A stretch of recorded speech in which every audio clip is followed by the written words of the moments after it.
Yes. ഇന്നലെ ഒരു student ഒരു ഡൗട്ട് ചോദിച്ചിരുന്നു. ഏതാണ് ആ ഡൗട്ട് എന്ന് വെച്ചാൽ, ജോയിന്റ് ഷെയർ ഹോൾഡേഴ്സ് ഉണ്ടെങ്കിൽ എങ്ങനെയാണ് കാണുന്നത് ഷെയർ സർട്ടിഫിക്കറ്റ്? യെസ്. അപ്പൊ ഇതൊരു ഷെയർ സർട്ടിഫിക്കറ്റ് ആണ്.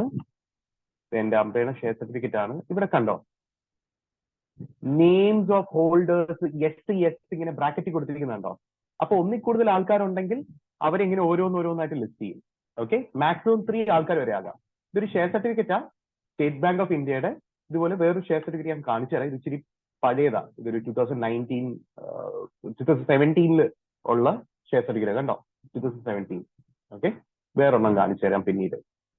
Alright guys. യെസ്. അപ്പൊ അത് ക്ലിയർ ആയല്ലോ? നിങ്ങൾക്ക് ആ ഒരു ഡൗട്ട് ഉണ്ടാവുമായിരിക്കും. അത് ക്ലിയർ ആയല്ലോ? യെസ്. അങ്ങനെയാണെങ്കിൽ നമുക്ക് ക്ലാസ് കണ്ടിന്യൂ ചെയ്യാം. ഇന്നലെ നമ്മൾ ഹോൾഡിംഗ് കമ്പനി സബ്സിഡറി കമ്പനിയിലായിരുന്നു നിന്നിരുന്നത്. അസോസിയേറ്റ് കമ്പനിയും ചെറുതായിട്ട് കവർ ചെയ്തു. എല്ലാവർക്കും അതുവരെ മനസ്സിലായെന്നാണ് എന്റെ വിശ്വാസം. അങ്ങനെയാണെങ്കിൽ എനിക്ക് ചെറിയൊരു കാര്യം കൂടെ ചെയ്യാനുണ്ട്. നിങ്ങളൊരു ഡയഗ്രാം പോലെ വരയ്ക്കണം കേട്ടോ. ഞാനത് കാണിച്ചു തരാം എങ്ങനെയാണെന്ന്. Holding company, subsidiary company, associate കമ്പനിയുടെ ചാർട്ടിന്റെ താഴെ. Okay,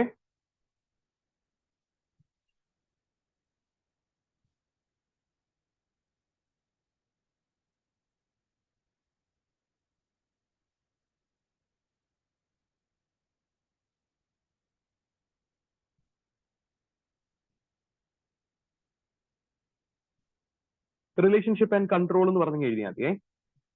yes. അത് കഴിഞ്ഞതിന് ശേഷം നിങ്ങൾ എന്ത് ചെയ്യണമെന്ന് വെച്ചാൽ,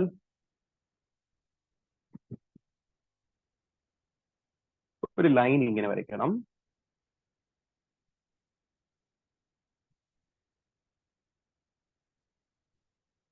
ഈ ലൈനിനകത്ത് ഇവിടെ ഒരു പോയിന്റ് വരയ്ക്കണം, ഇവിടെ ഒരു പോയിന്റ് വരയ്ക്കണം, ഇവിടെ ഒരു പോയിന്റ് വരയ്ക്കണം, ഇവിടെ ഒരു പോയിന്റ് വരയ്ക്കണം, ഇവിടെ ഒരു പോയിന്റ് വരയ്ക്കണം. ഓക്കെ, ഇത്രയും പോയിന്റുകൾ വരയ്ക്കണം. ഓക്കെ,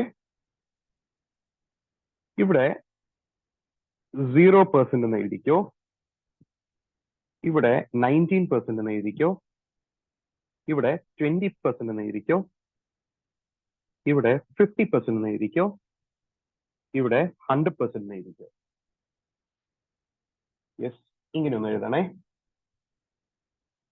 എഴുതിയോ? യെസ്. ഇപ്പൊ ഒരു കമ്പനി വേറൊരു കമ്പനിയിൽ less than 20%, less than 20%, less than 20% voting right hold ചെയ്യുകയാണെങ്കിൽ, ഈ വോട്ടിംഗ് റൈറ്റ് എങ്ങനെ കിട്ടും? യൂഷ്വലി ഷെയർ മേടിക്കുമ്പോൾ, അതും ഏത് ഷെയർ? ഇക്വിറ്റി ഷെയർ ആണോ? അപ്പൊ ലെസ് ദാൻ 20% വോട്ടിംഗ് റൈറ്റ് ഉണ്ടെങ്കിൽ, ലെസ് ദാൻ 20 ആണേ, അങ്ങനെയാണെങ്കിൽ റിലേഷൻഷിപ്പ് ഒന്നുമില്ല, no റിലേഷൻഷിപ്പാ.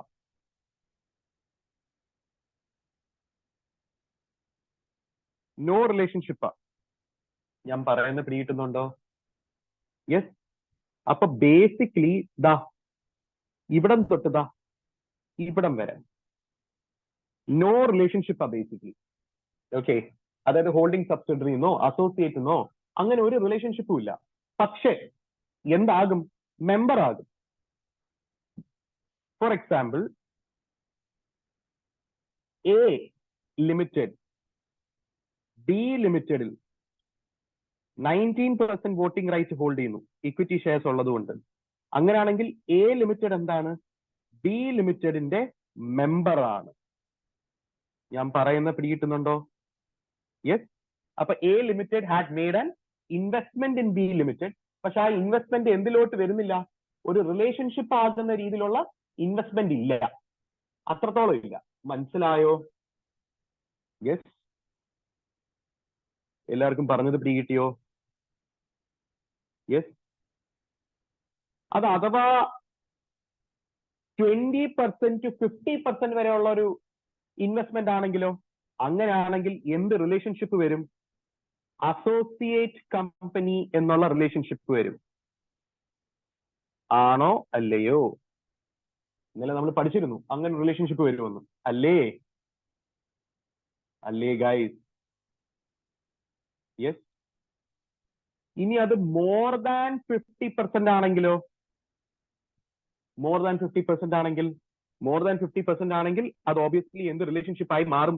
More than 50% of the voting right ഉണ്ടെങ്കിൽ,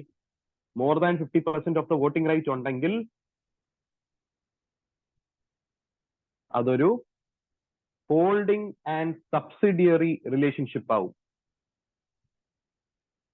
ആണോ? ഹോൾഡിംഗ് ആൻഡ് സബ്സിഡിയറി റിലേഷൻഷിപ്പ് ആവും. അല്ലേ? എന്നാൽ 100% ഹോൾഡ് ചെയ്യുകയാണെങ്കിലോ? 100% ഹോൾഡ് ചെയ്യുകയാണെങ്കിൽ അത് wholly owned subsidiary ആകും. wholly owned subsidiary. 100% voting right നിങ്ങളുടെ കയ്യില. എല്ലാവർക്കും പറഞ്ഞു പിടി കിട്ടിയോ? യെസ്. ഇതാണ് ഈ റിലേഷൻഷിപ്പ് ആൻഡ് കൺട്രോളിന്റെ ഒരു ചെറിയൊരു നമ്പർ ലൈനിനകത്ത് നമ്മൾ ഡിപിക്ട് ചെയ്യുകയാണെങ്കിൽ ഇങ്ങനെയൊക്കെ ആയിരിക്കും കാര്യങ്ങൾ. എല്ലാവർക്കും മനസ്സിലായോ? യെസ്. എല്ലാവർക്കും മനസ്സിലായോ? യെസ്. മനസ്സിലായെങ്കിൽ അടുത്ത കോൺസെപ്റ്റിലോട്ട് ഞാൻ പോകാം. അടുത്ത എഴുതിക്കോ. അടുത്ത ഡിഫറെന്റ് ടൈപ്സ് ഓഫ് കമ്പനീസിൽ on the basis of access to capital എഴുതിക്കോ.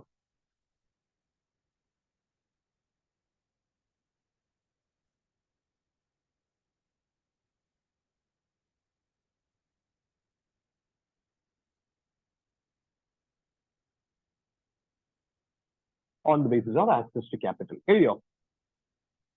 എന്നിട്ട് നിങ്ങൾ ഇതിന്റെ തൊട്ട് താഴെ പബ്ലിക് കമ്പനി നിന്ന് നടുക്കെഴുത്.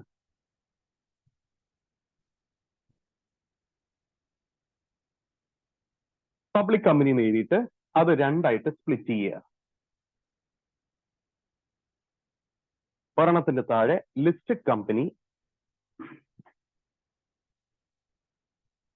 മറ്റേന്റെ താഴെ അൺലിസ്റ്റഡ് കമ്പനി. നിങ്ങൾ ഒരു കാര്യം മനസ്സിലാക്കണം. കോവിഡിന് മുമ്പ് വരെ കോവിഡിന് ഒരു അമെന്റ്മെന്റ് വന്നിരുന്നു. നിർമ്മല സീതാരാമൻ നടത്തിയ ഒരു അമെന്റ്മെന്റ് ആണ്. കോവിഡിന് മുമ്പ് വരെ വേണമെങ്കിൽ ഒരു പ്രൈവറ്റ് കമ്പനിക്കും ലിസ്റ്റഡ് കമ്പനി ആകാൻ പറ്റുമായിരുന്നു. പക്ഷെ ഇപ്പം റൂൾസ് കുറെ കൊണ്ടുവന്ന് അതൊക്കെ മാറ്റി ആ അമെന്റ്മെന്റിലൂടെ. അപ്പൊ ആ അമെന്റ്മെന്റ് വളരെ ഇമ്പോർട്ടന്റ് ആയിട്ടുള്ള അമെന്റ്മെന്റാ, ഇച്ചിരി ട്രിക്കി ആയിട്ടുള്ള അമെന്റ്മെന്റാ. അത് സമയം എത്തുമ്പോൾ ഞാൻ പറഞ്ഞുതരാം.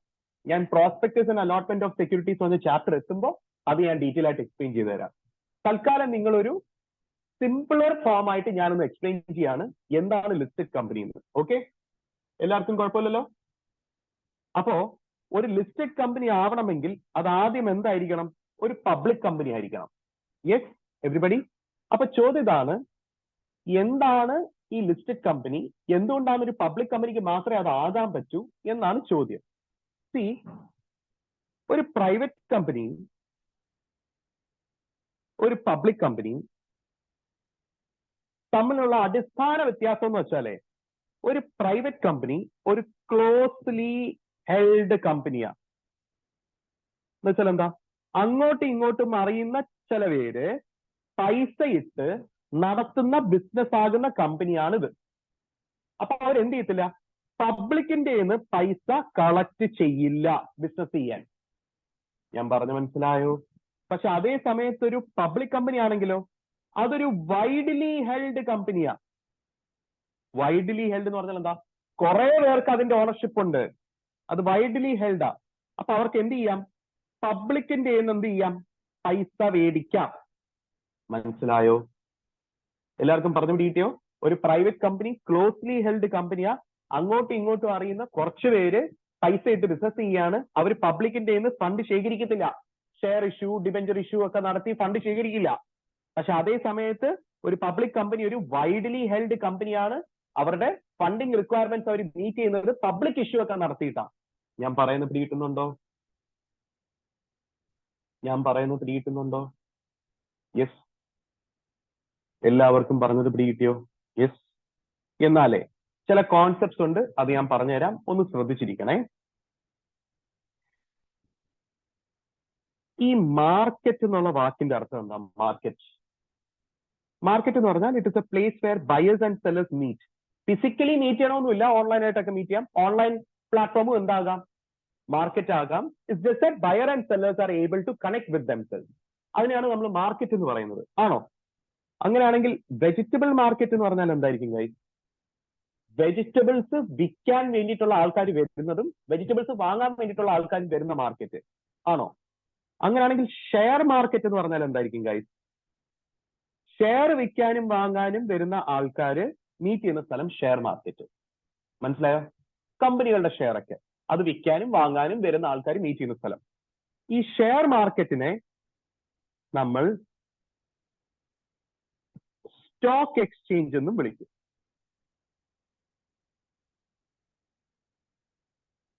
ഓക്കെ, ഷെയർ മാർക്കറ്റിനെ നമ്മൾ സ്റ്റോക്ക് എക്സ്ചേഞ്ച് എന്ന് വിളിക്കും. ചോദ്യമുണ്ട്, എന്താണ് ഈ സ്റ്റോക്ക്? ഞാൻ പറയുന്നത് ശ്രദ്ധിച്ചിരിക്കണേ. നിങ്ങൾ ഓപ്പണിംഗ് സ്റ്റോക്ക്, ക്ലോസിംഗ് സ്റ്റോക്ക് എഴുതുന്ന ഇൻവെന്ററി അല്ല. ഇവിടെ സ്റ്റോക്ക്, നിങ്ങൾ സെയിൽ ഓഫ് ഗുഡ്സ് ആക്ട് പഠിച്ചിട്ടുണ്ടെങ്കിൽ അതിനകത്ത് ഗുഡ്സിന്റെ ഡെഫിനിഷൻ നിങ്ങൾ പഠിച്ചിട്ടുണ്ടാവും. Goods means every kind of movable property other than money and actionable claims but includes എന്തൊക്കെയാ? സ്റ്റോക്ക് ആൻഡ് ഷെയർസ് എന്ന് പറയുന്നുണ്ട്. അവിടെയും സ്റ്റോക്ക് എന്നുള്ള വാക്ക് പറയുന്നുണ്ട്. അവിടെ ഉദ്ദേശിക്കുന്ന സ്റ്റോക്കിന്റെ വാക്ക് ഈ സ്റ്റോക്കും സെയിമാ. ഷെയർ ആകുന്ന സ്റ്റോക്ക് എന്നാണ് ആ ഗുഡ്സിന്റെ ഡെഫിനിഷനിൽ ഉദ്ദേശിക്കുന്നത്. അത് തന്നെയാണ് ഈ സ്റ്റോക്ക്. അപ്പൊ ഈ സ്റ്റോക്ക് എന്താണ്? ഞാൻ പറയുന്നത് ശ്രദ്ധിച്ചിരിക്കണേ. നമ്മളെ കമ്പനിയിൽ 1,00,000 ഷെയർസ് ഇല്ലേ? നമ്മളെ കമ്പനിയിൽ 1,00,000 ഷെയർസ് ഇല്ലേ? ഈ 1,00,000 ഷെയർസിൽ 6,000 ഷെയർസ്, 60,000 ഷെയർസ് എന്റെ കയ്യില്, 40,000 ഷെയർസ് നിങ്ങളുടെ കയ്യില്. ആണോ? യെസ്.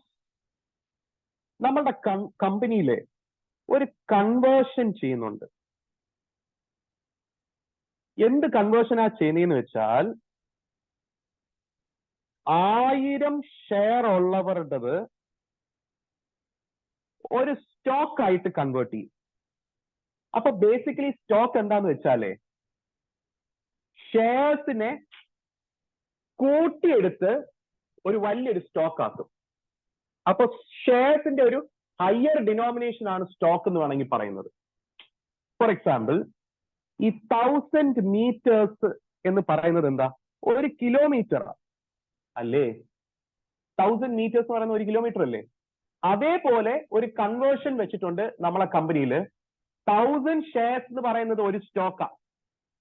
അങ്ങനെയാണെങ്കിലേ എന്റെ കയ്യിൽ 60,000 ഷെയർ ഉണ്ട്.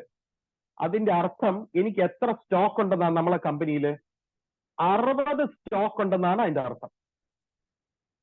ഞാൻ പറഞ്ഞ പിടി കിട്ടിയോ? അപ്പൊ കുറെ ഷെയർ ഒരുമിച്ച് വെച്ചാൽ അതിന് എന്തെന്ന് വിളിക്കും? സ്റ്റോക്ക് എന്ന് വിളിക്കും. എല്ലാവർക്കും പറഞ്ഞ പിടി കിട്ടിയോ? എല്ലാവർക്കും പറഞ്ഞത് പിടി കിട്ടിയോ? യെസ്. കുറെ ഷെയറിനെ ഒരുമിച്ച് വെച്ചാൽ അതിന് സ്റ്റോക്ക് എന്ന് വിളിക്കും.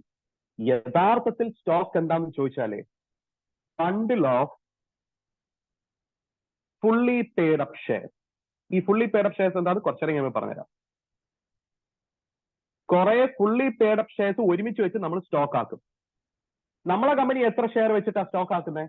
1000 ഫുള്ളി പെയ്ഡ് അപ്പ് ഷെയർസ് വെച്ചിട്ടാണ് സ്റ്റോക്ക് ആക്കുന്നത്. ചിലപ്പോൾ വേറൊരു കമ്പനി ഉണ്ട്, എക്സ് ലിമിറ്റഡ് എന്ന് പറഞ്ഞിട്ട്. അവർ പറയാ 100 ഷെയർസ് ആണ് ഒരു സ്റ്റോക്ക്, അവരെ സംബന്ധിച്ച്. അപ്പൊ ഒരു കമ്പനിക്ക് ഫിക്സ് ചെയ്യാം എത്ര ഷെയർ ആണ് ഒരു സ്റ്റോക്ക് ആവുന്നതെന്ന്. അവരുടെ കൺവേർഷൻ റേറ്റ് അവർക്ക് ഫിക്സ് ചെയ്യാം. നമ്മളുടെ കമ്പനി ഫിക്സ് ചെയ്തത് 1000 ഷെയർസാ, വേറൊരു കമ്പനി ഫിക്സ് ചെയ്തത് 100 ഷെയർസാ. വേണമെങ്കിൽ വേറൊരു കമ്പനിക്ക് പറയാം 10 ഷെയർസ് ആണ് ഒരു സ്റ്റോക്ക്. ഞാൻ പറഞ്ഞു മനസ്സിലായോ? അപ്പൊ സ്റ്റോക്ക് എന്താണെന്ന് പിടികിട്ടിയോ? ഷെയർ തന്നെ, പക്ഷെ കുറെ ഷെയർ ഒരുമിച്ച് വെച്ചാൽ അത് സ്റ്റോക്ക് ആയിട്ട് കൺവേർട്ട് ആവും. ആ കൺവേർഷൻ ചെയ്യുന്നത് ആ കമ്പനി തന്നെയാണ്. കൺവേർഷൻ ചെയ്യുന്നവരെ അത് ഷെയർസ് ആയിട്ട് തന്നെ ഇരിക്കും. മനസ്സിലായോ? യെസ്. അപ്പൊ സ്റ്റോക്ക് മാർക്കറ്റ് എന്ന് പറഞ്ഞാൽ എന്താ? കുറെ ഷെയർ വിൽക്കാൻ പറ്റുന്ന മാർക്കറ്റ്. മനസ്സിലായോ? എല്ലാവർക്കും പറഞ്ഞത് പിടികിട്ടിയോ? യെസ്.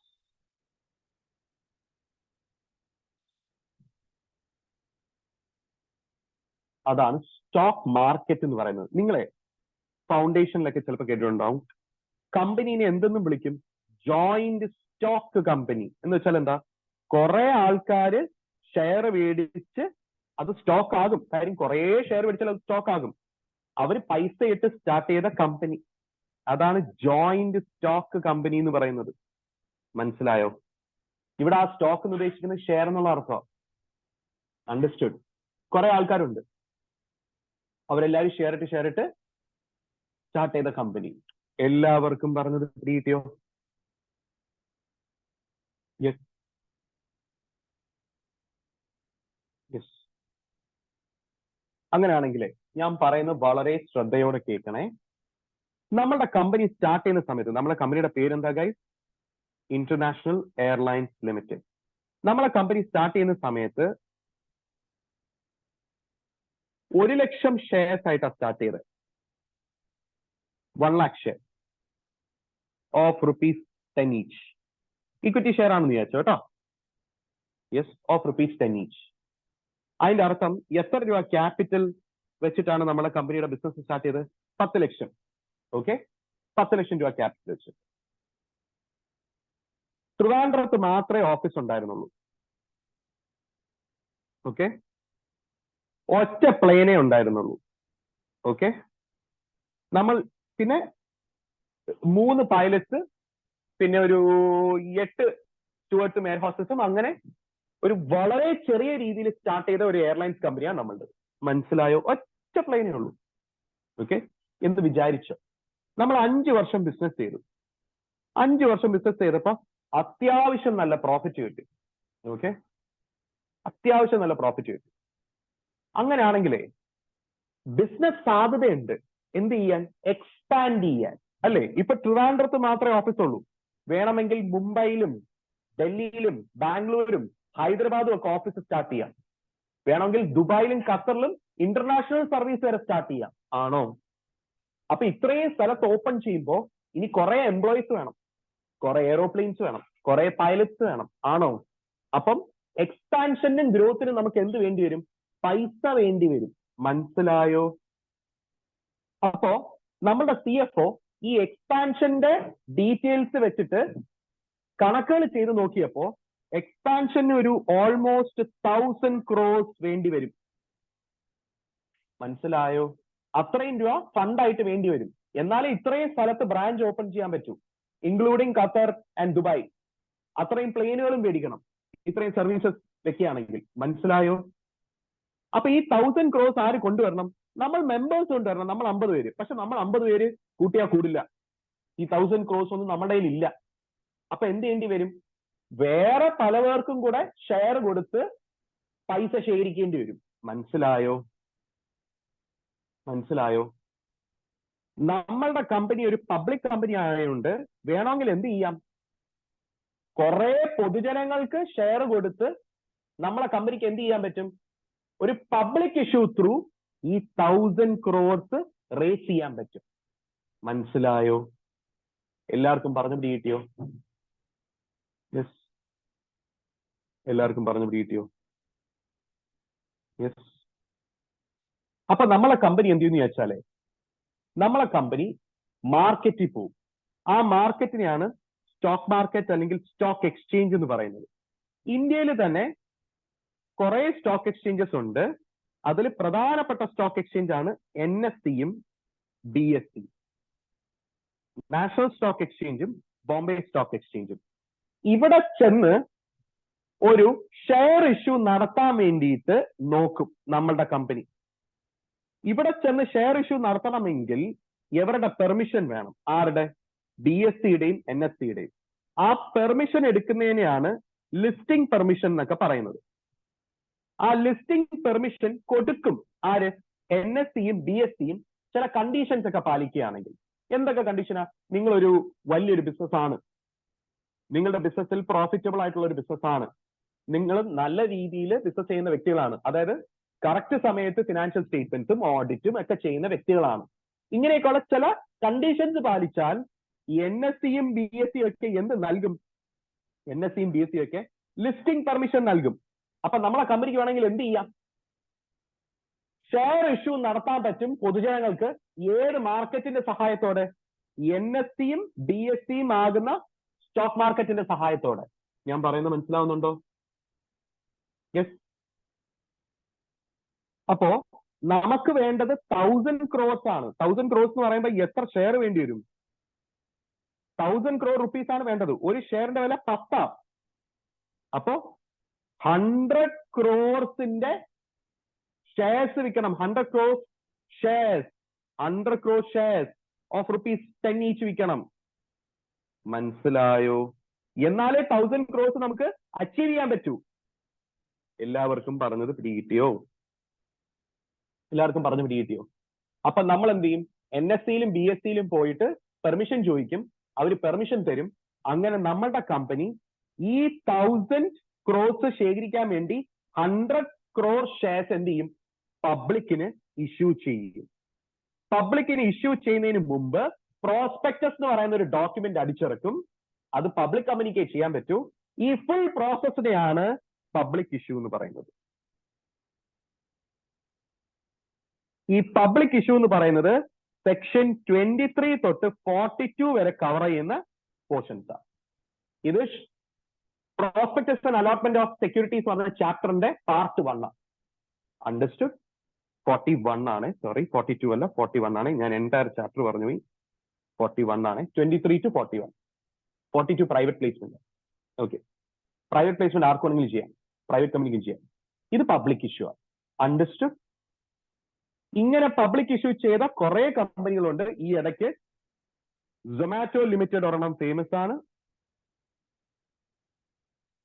ഇസാഫ് ലിമിറ്റഡ് എന്ന് പറയുന്ന ബാങ്ക് ഈ ഇടയ്ക്ക് ചെയ്തിരുന്നു. അതിന്റെ സ്റ്റോറി ഞാൻ ഇൻസ്റ്റഗ്രാമിൽ ഇട്ടിരുന്നു. ഞാൻ വേണമെങ്കിൽ ആ സ്റ്റോറി റീഷെയർ ചെയ്ത് തരാം. അവരുടെ പ്രോസ്പെക്ടസിന്റെ ഒരു കോപ്പി ഇവിടെ കൊല്ലത്ത് ഒരു വലിയൊരു ഹോർഡിംഗ് ആയിട്ട് അവർ ഇട്ടിരുന്നു. ഞാൻ വേണമെങ്കിൽ കാണിച്ചു തരാം. Okay, Zomato, Paytm, Nykaa, LIC പോയിരുന്നു. പക്ഷെ LIC ഒരു കമ്പനി അല്ല. അത് നല്ല കുറെ പേര് എന്റെ കുറെ ഫ്രണ്ട്സും പർച്ചേസ് ചെയ്തു സൊമാറ്റോയുടെ. ആദ്യം പ്രൈസ് ഒന്ന് താഴോട്ട് പോയി, പിന്നെ ഇപ്പൊ ഒന്ന് ചെറുതായിട്ട് മേളിലോട്ട് കയറുന്നുണ്ട് കേട്ടോ. അപ്പൊ ഞാൻ ആ ഫ്രണ്ടിന്റെ അടുത്ത് പറഞ്ഞിരുന്നത്, എടാ അടുത്ത് വിക്ക്, സൊമാറ്റോ ലോസിലാണ്, എനിക്ക് തോന്നുന്നില്ല അവര് പ്രോപ്പറായിട്ട് പോകുന്നുണ്ട് എന്ന് ഞാൻ പറഞ്ഞ്. അവൻ ഭാഗ്യത്തിന് കേട്ടില്ല. അവൻ കേട്ടിരുന്നെങ്കിൽ അവൻ എടുത്ത് വിറ്റേനെ അവന് നഷ്ടമായിരുന്നേനെ. അപ്പൊ ഞാൻ ഇൻവെസ്റ്റ്മെന്റ് അഡ്വൈസസ് ഇപ്പൊ ആർക്കും കൊടുക്കാറില്ല. അപ്പൊ എല്ലാവർക്കും ഈ ലിസ്റ്റിംഗ് പ്രോസസ് മനസ്സിലായോ? Yes yes. അങ്ങനെ പബ്ലിക് ഇഷ്യൂ ത്രൂ സെക്യൂരിറ്റീസ് കൊടുക്കുകയാണെങ്കിൽ അതിന്റെ അർത്ഥം എന്താ? പബ്ലിക് ഇഷ്യൂ ത്രൂ ഷെയർ ആകാം, പബ്ലിക് ഇഷ്യൂ ത്രൂ ഡിബെഞ്ചർ ആകാം, പബ്ലിക് ഇഷ്യൂ ത്രൂ ബോണ്ട് ആകാം. നടത്തുന്ന കമ്പനീസിനെയാണ് ഇനി മുതൽ അവരെ ലിസ്റ്റഡ് കമ്പനീസ് എന്നാണ് വിളിക്കുന്നത്. നടത്തി കഴിഞ്ഞാൽ നിങ്ങൾ ലിസ്റ്റഡ് കമ്പനി. അണ്ടർസ്റ്റുഡ്? നിങ്ങളുടെ സെക്യൂരിറ്റീസ് എവിടെ ലിസ്റ്റായി? ഏതെങ്കിലും റെക്കഗ്നൈസ്ഡ് സ്റ്റോക്ക് എക്സ്ചേഞ്ചിൽ. അപ്പൊ എന്താണ് ഈ recognised stock exchange? Recognised stock exchange എന്ന് പറഞ്ഞാൽ സെബി അനുവാദം നൽകി പ്രവർത്തിക്കുന്ന സ്റ്റോക്ക് എക്സ്ചേഞ്ച്. NSE BSE അനുവാദം കിട്ടിയിട്ടുണ്ട്. ബറോഡ സ്റ്റോക്ക് എക്സ്ചേഞ്ചിന് അനുവാദം കിട്ടിയിട്ടുണ്ട്. കാൽക്കട്ട സ്റ്റോക്ക് എക്സ്ചേഞ്ചിന് അനുവാദം കിട്ടിയിട്ടുണ്ട്. പണ്ട് കൊച്ചിൻ സ്റ്റോക്ക് എക്സ്ചേഞ്ച് ഉണ്ടായിരുന്നു, അനുവാദം കിട്ടിയില്ല. അപ്പൊ അത് എന്തായിപ്പോയി? റെക്കഗ്നൈസ്ഡ് അല്ലാതായിപ്പോയി. പണ്ട് കൊച്ചിൻ സ്റ്റോക്ക് എക്സ്ചേഞ്ച് ഉണ്ടായിരുന്നു, ഇപ്പൊ ആ സ്റ്റോക്ക് എക്സ്ചേഞ്ച് ഇല്ല കേട്ടോ. സെബി ലൈസൻസ് എടുത്തു കളഞ്ഞു. അണ്ടർസ്റ്റുഡ്? സെബിയാണ് ക്യാപിറ്റൽ മാർക്കറ്റ്. ഇപ്പൊ മനസ്സിലായോ എന്തുകൊണ്ടാണ് അതിനെ ക്യാപിറ്റൽ മാർക്കറ്റ് എന്ന് വിളിക്കുന്നതെന്ന്? കാര്യം ലോങ് ടേം ക്യാപിറ്റല് ബിസിനസ് സ്ഥാപനങ്ങൾ ശേഖരിക്കാൻ വേണ്ടി വരുന്ന മാർക്കറ്റാണ് ഈ സ്റ്റോക്ക് എക്സ്ചേഞ്ച് ഒക്കെ, സ്റ്റോക്ക് മാർക്കറ്റ് ഒക്കെ. അപ്പൊ അത് നിയന്ത്രിക്കുന്ന ഗവൺമെന്റിന്റെ ഒരു എക്സിക്യൂട്ടീവ് അതോറിറ്റിയാണ് സെബി. അതുകൊണ്ടാണ് സെബിനെ ക്യാപിറ്റൽ മാർക്കറ്റ് റെഗുലേറ്റർ എന്ന് വിളിക്കുന്നത്. RBI money market. Money market എന്ന് പറഞ്ഞാൽ ഷോർട്ട് ടേം ബോറോയിങ്സ് ഒക്കെ കൂടുതലും. ഇതുപോലത്തുള്ള ലാർജ് ഫണ്ട് പലരിൽ നിന്നും കിട്ടത്തില്ല. അതുകൊണ്ടാണ് അതിനെ മണി മാർക്കറ്റ് എന്ന് വിളിക്കുന്നത്, ഈ ബാങ്കുകളെയൊക്കെ. മണി മാർക്കറ്റ് റെഗുലേറ്റർ ആണ് RBI. എല്ലാവർക്കും പറഞ്ഞത് പിടികിട്ടിയോ? എല്ലാവർക്കും പറഞ്ഞു പിടികിട്ടിയോ? യെസ്. അങ്ങനെയാണെങ്കിലേ സിമ്പിൾ ആയിട്ട് ഞാനൊരു കാര്യം പറയാം. സൊമാറ്റോ ലിമിറ്റഡ് ഇല്ലേ, അവര് പബ്ലിക് ഇഷ്യൂ നടത്തി ലിസ്റ്റഡ് കമ്പനിയായി. യെസ്. പക്ഷെ അതേ സമയത്ത് KSEB ലിമിറ്റഡ് ഇല്ലേ, KSEB ലിമിറ്റഡ് ഒരു പബ്ലിക് കമ്പനിയാ. പക്ഷെ അവർ എന്ത് ചെയ്തില്ല? പബ്ലിക് ഇഷ്യൂ നടത്തി സെക്യൂരിറ്റീസ് ഒന്നും ഇഷ്യൂ ചെയ്തില്ല. അതുകൊണ്ട് അവരൊരു അൺലിസ്റ്റഡ് കമ്പനിയാണ്. മനസ്സിലായോ? യെസ്. ജസ്റ്റ് ഒരു എക്സാമ്പിൾ ആയിട്ട് നൽകിയതാ. പിന്നെ think and learn private limited ഇല്ലേ, ബൈജൂസിന്റെ കമ്പനി. അവര് പ്രൈവറ്റ് കമ്പനിയാണ്, അവർക്ക് പബ്ലിക് ഇഷ്യൂ ചെയ്യാൻ പറ്റത്തില്ല. അപ്പൊ അവര് ഒരിക്കലും ലിസ്റ്റഡ് ആവത്തില്ല. പണ്ട് ആകാൻ പറ്റുമായിരുന്നു, അവർക്ക് ഡിബെഞ്ചേഴ്സ് ലിസ്റ്റ് ചെയ്യായിരുന്നു കോവിഡിന് മുമ്പ്. പക്ഷെ ഇപ്പൊ ഡിബെഞ്ചേഴ്സ് ലിസ്റ്റ് ചെയ്താലും കുഴപ്പമില്ല എന്നാ പറയുന്നത്. പക്ഷെ അതിന് ചില കണ്ടീഷൻസ് ഉണ്ട്. ആ കണ്ടീഷൻസ് എന്താ ഞാൻ പിന്നെ പറഞ്ഞുതരാം. അത് വളരെ ഇമ്പോർട്ടന്റ് ആണ്, എക്സാമിന് ഒരു തവണ ചോദിച്ചത്. ഓക്കെ, എല്ലാവർക്കും പറഞ്ഞു പിടിയോ? അതായത് അമെന്റ്മെന്റ് വന്നതിന് ശേഷം ഒരു തവണ ചോദിച്ചു. അമെന്റ്മെന്റ് വരുന്നത് കോവിഡിന്റെ സമയത്ത് 2020 അമെന്റ്മെന്റ് വരുന്നു. എല്ലാവർക്കും ഇതുവരെ പറഞ്ഞു മനസ്സിലായോ? Listed company and unlisted company. Yes. അങ്ങനെയാണെങ്കിൽ നമുക്ക് ജസ്റ്റ് ഒന്ന് അതിന്റെ സെക്ഷൻ ഒന്ന് വായിക്കാം. Definition section. Yes, listed company ഞാൻ എടുത്തു വെച്ചിരുന്നു. ലിസ്റ്റഡ് കമ്പനി സെക്ഷൻ 2 ക്ലാസ് 52 ആണ്. Means A company which has any of it securities ആ പറയുന്നത്. അതിന്റെ അർത്ഥം എന്താ? ഷെയർ ആകാം, ആ ഷെയർ ഇക്വിറ്റി ആകാം, പ്രിഫറൻസ് ആകാം, ഡിബെഞ്ചർ ആകാം, ബോണ്ട് ആകാം, എന്തെങ്കിലും ലിസ്റ്റ് ചെയ്താൽ മതി. എവിടെ? On any recognised stock exchange. പണ്ട് ഇത്രേ വരെ ഉണ്ടായിരുന്നുള്ളൂ അതിന്റെ ഡെഫിനിഷൻ. അത് കഴിഞ്ഞതിന് ശേഷം എന്താ ഇത്രയും ഭാഗമില്ലേ, ഇതാണ് അമെന്റ്മെന്റ്. ഇത് നിങ്ങൾ പഠിച്ചേ പറ്റൂ. ഇത് ഇമ്പോർട്ടന്റ് ആണ്. ഇത് ഒരു തവണ എക്സാമിന് ചോദിച്ചതാണ്. ഓക്കെ, അത് വീണ്ടും വീണ്ടും ചോദിക്കാൻ സാധ്യതയുണ്ട്. ഇത് ഇത്രയും ഞാൻ prospectus and allotment of securities പഠിപ്പിക്കുമ്പോൾ ഞാൻ പറഞ്ഞുതരാം. മനസ്സിലായോ? ഇത് ഇച്ചിരി ടഫ് ആയിട്ടുള്ള ഒരു ഏരിയ ആണ്. യെസ്, അത് ഞാൻ പറഞ്ഞുതരാം. ഓക്കെ, അപ്പൊ ഈ ഡെഫിനിഷൻ ചെറിയ ഡെഫിനിഷൻ അല്ല ഇനി മുതൽ. ലിസ്റ്റഡ് കമ്പനിയുടെ ഭയങ്കര വലുതും ഡീറ്റെയിൽഡും ആണ്. അണ്ടർസ്റ്റുഡ്? അത് അമെന്റ്മെന്റിന് ശേഷമാണ്. നിർമ്മല സീതാരാമൻ കൊണ്ടുവന്ന അമെന്റ്മെന്റിന് ശേഷമാണ്. മാഡം കൊണ്ടുവന്ന അമെന്റ്മെന്റിന് ശേഷമാണ്. എല്ലാവർക്കും അതും മനസ്സിലായോ? That is listed company and unlisted company on the basis of access to capital. മനസ്സിലായോ? നിങ്ങൾ ഒരു കാര്യം മനസ്സിലാക്കണം. ഈ ഒരു പ്രോസസ് ഇല്ലേ, ലിസ്റ്റിംഗ് പ്രോസസ്സ്, എങ്ങനെ ഷെയർ മേടിക്കും, ഇതെല്ലാം ഞാൻ ഡീറ്റെയിൽഡ് ആയിട്ട് ഷെയർ ക്യാപിറ്റൽ ആൻഡ് ഡിബെഞ്ചേഴ്സിലും പ്രോസ്പെക്ടസിലും പഠിപ്പിക്കും. അത് നിങ്ങൾക്ക് പഠിക്കാനും ഉണ്ട്. ഓക്കെ, ഇത് നിങ്ങൾക്ക് ബേസിക് അണ്ടർസ്റ്റാൻഡിംഗ് ആണ് ഇതിന്റെ. ഈ അണ്ടർസ്റ്റാൻഡിംഗ് ഇല്ലെങ്കിൽ നിങ്ങൾക്ക് റിയൽ ലൈഫിലും ശരിയാവത്തില്ല. ഓക്കെ, ഡിമാറ്റ് അക്കൗണ്ട് എന്താണ്, സ്റ്റോക്ക് ബ്രോക്കർ ആരാണ്, എല്ലാം ഡീറ്റെയിൽ, ഡെപ്പോസിറ്ററി ആരാണ്, എല്ലാം ഡീറ്റെയിൽ ആയിട്ട് ഞാൻ പറഞ്ഞുതരും. നിങ്ങൾക്ക് പഠിക്കാനുള്ളതാണ്. ഓക്കെ, അത് സമയമാകുമ്പോൾ പറഞ്ഞുതരേ. എല്ലാവർക്കും ഇതുവരെ പറഞ്ഞു മനസ്സിലായോ? Yes, yes. അങ്ങനെയാണെങ്കിൽ അടുത്ത ഹെഡിങ് എഴുതിക്കേ. അതർ ടൈപ്സ് ഓഫ് കമ്പനീസ് എന്ന് പറഞ്ഞ് എഴുതിക്കേ.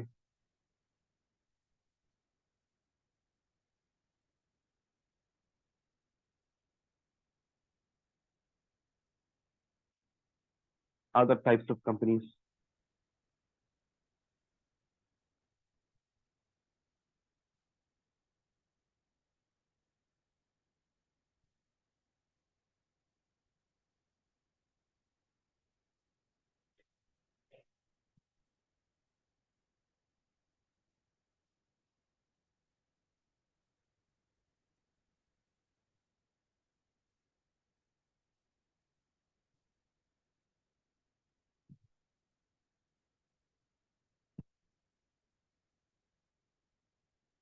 ഒരു 6 വരച്ചത്. 6 വേണേ. Yes,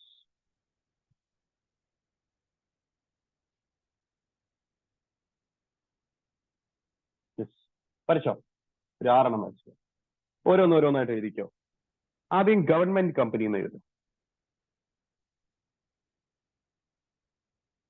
government company section 2 close 45. അടുത്ത് എഴുതിക്കോ സെക്ഷൻ 8 കമ്പനി.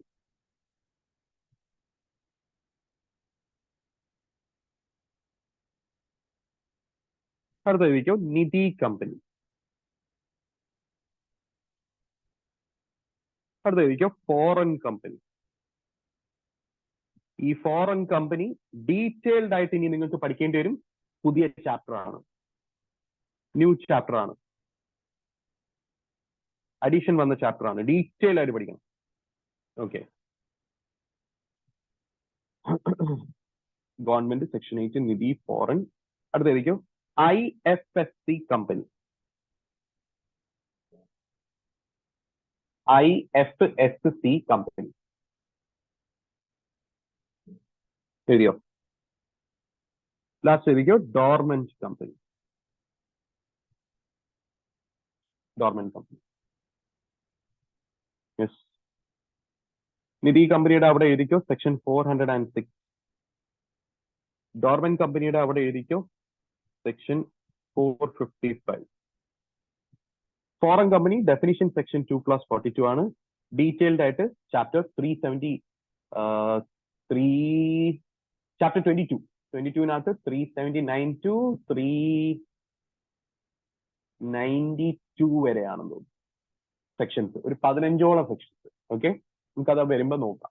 ഓക്കെ, IFSC കമ്പനിയുടെ താഴെ സെക്ഷൻ നമ്പർ ഒന്നും എഴുതണ്ട. ഓക്കെ, ഇതിനകത്ത് പലതും നിങ്ങളൊന്ന് ശ്രദ്ധിക്കണം. എന്തുകൊണ്ടാന്ന് വെച്ചാൽ ഓരോ സെക്ഷൻസ് വരുമ്പോഴേ ചിലപ്പോൾ നിധി കമ്പനിക്ക് ആ സെക്ഷൻ ആപ്ലിക്കബിൾ ആവത്തില്ല. ചിലപ്പോൾ ഗവൺമെന്റ് കമ്പനിക്ക് ആ സെക്ഷൻ ആപ്ലിക്കബിൾ അല്ലാവത്തില്ല. ചിലപ്പോൾ സെക്ഷൻ 8 കമ്പനിക്ക് ആ സെക്ഷൻ ആപ്ലിക്കബിൾ അല്ലാതെ ആയിരിക്കാം. ചിലപ്പോൾ IFSC കമ്പനിക്ക് ആ സെക്ഷൻ ആപ്ലിക്കബിൾ അല്ലാതെ ആയിരിക്കാം. ചിലപ്പോൾ ഡോർമെന്റ് കമ്പനിക്ക് ആ സെക്ഷൻ ആപ്ലിക്കബിൾ അല്ലാതെ ആയിരിക്കാം. അതിന്റെ റീസൺ എന്താണെന്നും കൂടെ നിങ്ങൾക്ക് ഈ കോൺസെപ്റ്റ് മനസ്സിലായാലേ മനസ്സിലാവത്തുള്ളൂ. Okay, everybody understood? അങ്ങനെയാണെങ്കിൽ ഞാൻ ഓരോന്നായിട്ട് എടുക്കട്ടോ. അങ്ങനെയാണെങ്കിൽ ഹെഡിങ് എഴുതിക്കോ ഗവൺമെന്റ് കമ്പനി. വളരെ സിമ്പിൾ ആണ്, കോംപ്ലിക്കേഷൻ ഒന്നുമില്ല. എഴുതിക്കോ ഗവൺമെന്റ് കമ്പനി സെക്ഷൻ 2/45 എഴുതിയ. അപ്പൊ ഗവൺമെന്റ് കമ്പനി എന്ന് വെച്ചാൽ കമ്പനി ഇൻ വിച്ച്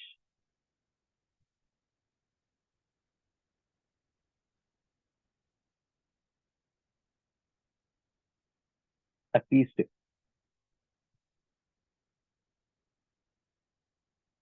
51% ആണ് of the paid up capital.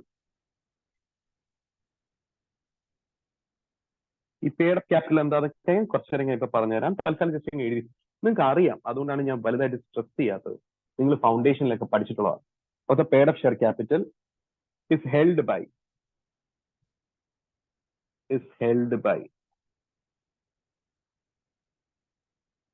central government,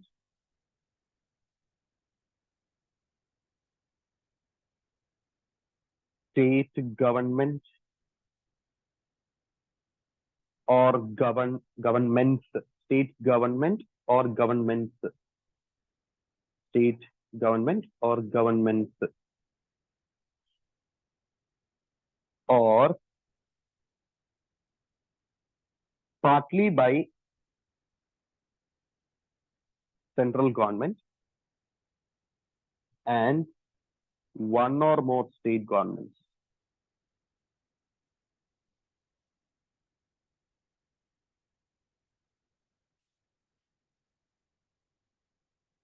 And includes a company which is a subsidiary of a government company. ഇതാണ് ഡെഫിനിഷൻ. ഈ ഡെഫിനിഷനകത്ത് ഈ ഓരോ എലമെന്റ്സ് നിങ്ങൾ ഓൾറെഡി പഠിച്ചിട്ടുണ്ട്, നിങ്ങൾക്ക് അറിയാം. അതുകൊണ്ട് വലിയ ബുദ്ധിമുട്ടില്ല. ഫൗണ്ടേഷനിലൊക്കെ നിങ്ങൾ കണ്ടതാണ്. എന്താണ് സംഭവം എന്ന് വെച്ചാല് ഒരു company, say for example X limited. ഈ എക്സ് ലിമിറ്റഡ് പറഞ്ഞ കമ്പനിയുടെ minimum 51% of the paid up share capital ആരുടെ ഇല്ല?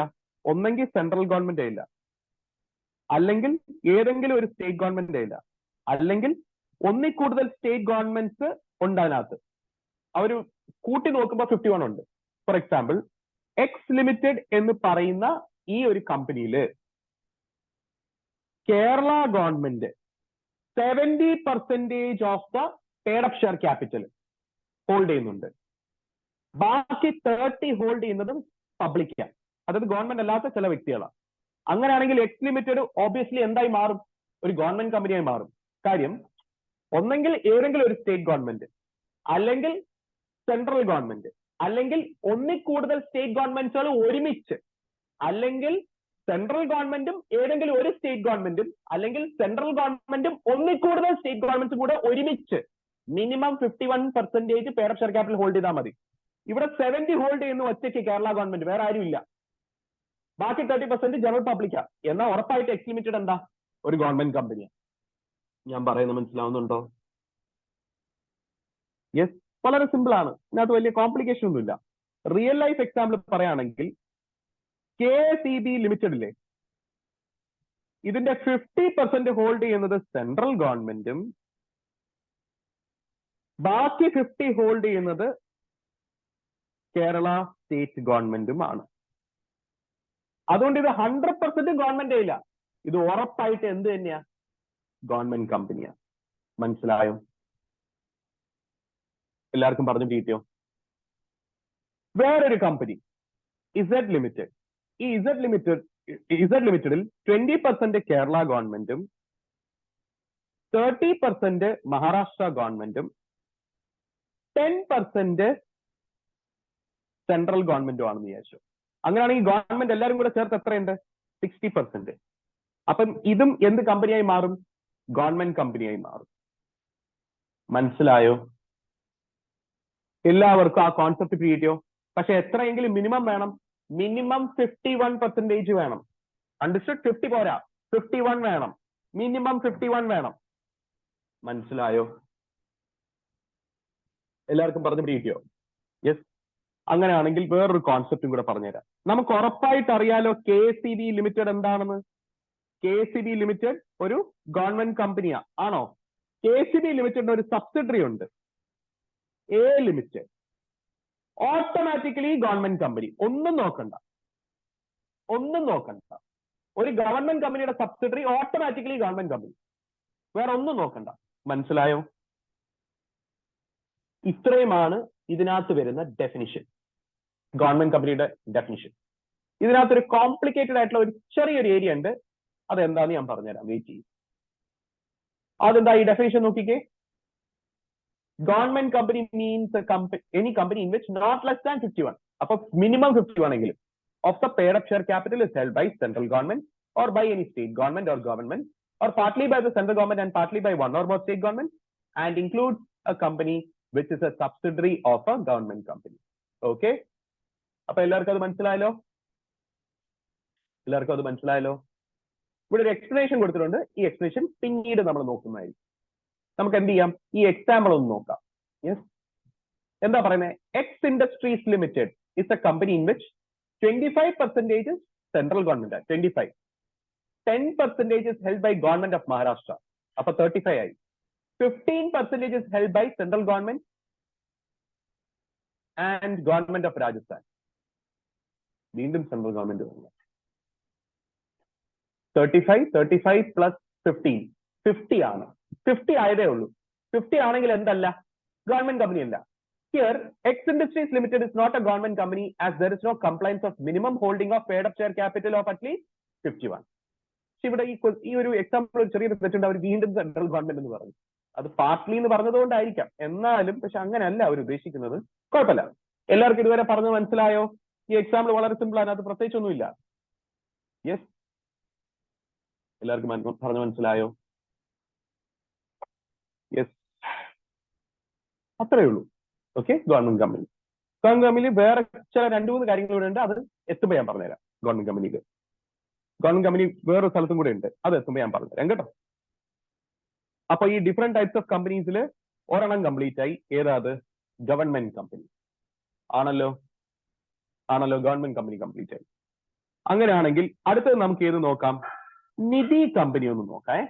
നിധി കമ്പനി ഒരു ചെറിയൊരു ഷോർട്ടാ, അതുകൊണ്ട് ഞാൻ പെട്ടെന്ന് പറഞ്ഞുതരാം. നിധി കമ്പനി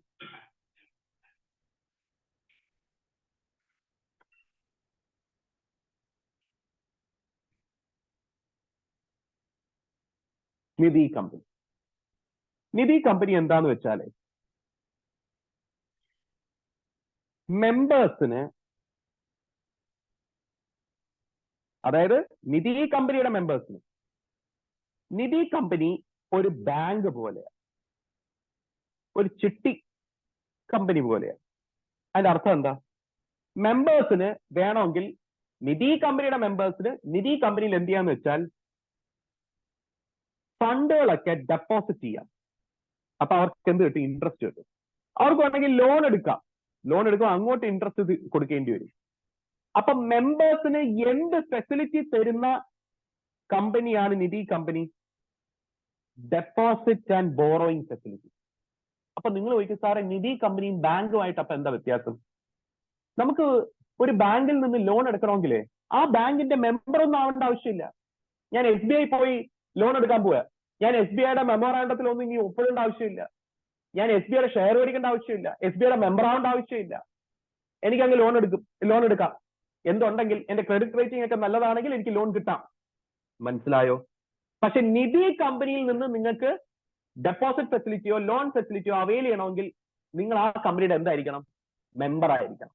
ഗൈസ്, മെമ്പർ ആവണമെങ്കിൽ ഒരു ഷെയർ മേടിച്ചാൽ മെമ്പർ ആവൂ. ഒരു 10 രൂപയുടെ ഷെയർ, ഫേസ് വാല്യൂ 10 ആണ്.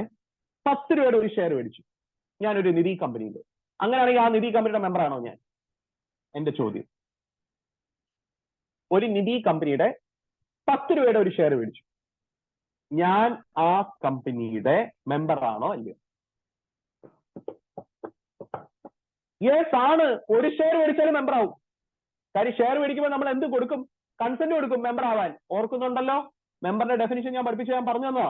അത് ഒരു ഷെയർ മേടിച്ചാലും മെമ്പർ ആവും, 2 ഷെയർ മേടിച്ചാലും മെമ്പർ ആവും, 3 ഷെയർ മേടിച്ചാലും മെമ്പർ ആവും, 4 ഷെയർ മേടിച്ചാലും മെമ്പർ ആവും, എത്ര ഷെയർ മേടിച്ചാലും മെമ്പർ ആവും. മനസ്സിലായോ?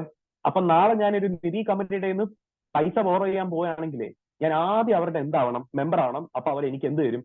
ഒരു 10 1 രൂപയുടെ ഷെയറോ ഫേസ് വാല്യൂ അനുസരിച്ച് ഒരു ഷെയർ അങ്ങ് തരും, എന്നെ മെമ്പർ ആക്കും. ഞാൻ എങ്ങനെ എന്താവും? ആ കമ്പനിയുടെ മെമ്പറായി. എന്നിട്ട് ആ നിധി കമ്പനിയിൽ നിന്ന് എനിക്ക് ലോൺ എടുക്കാൻ പറ്റും. മനസ്സിലായോ?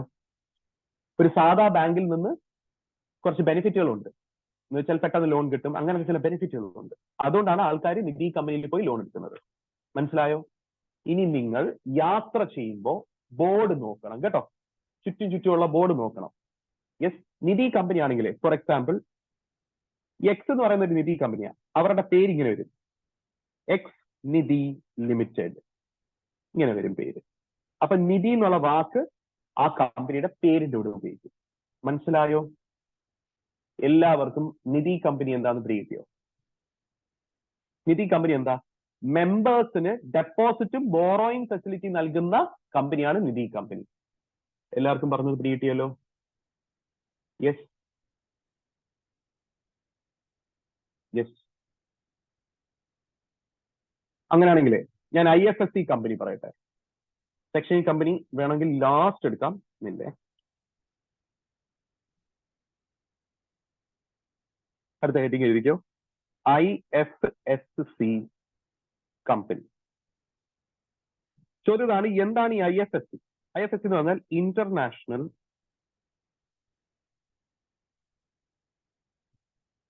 ഫിനാൻഷ്യൽ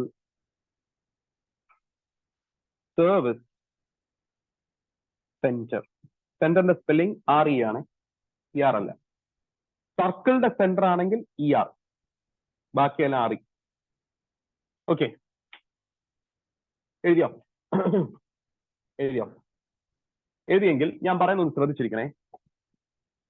നിങ്ങൾക്ക് സ്പെഷ്യൽ എക്കണോമിക് സോൺ എന്താണെന്നറിയോ? സെസ് എന്ന് പറയും.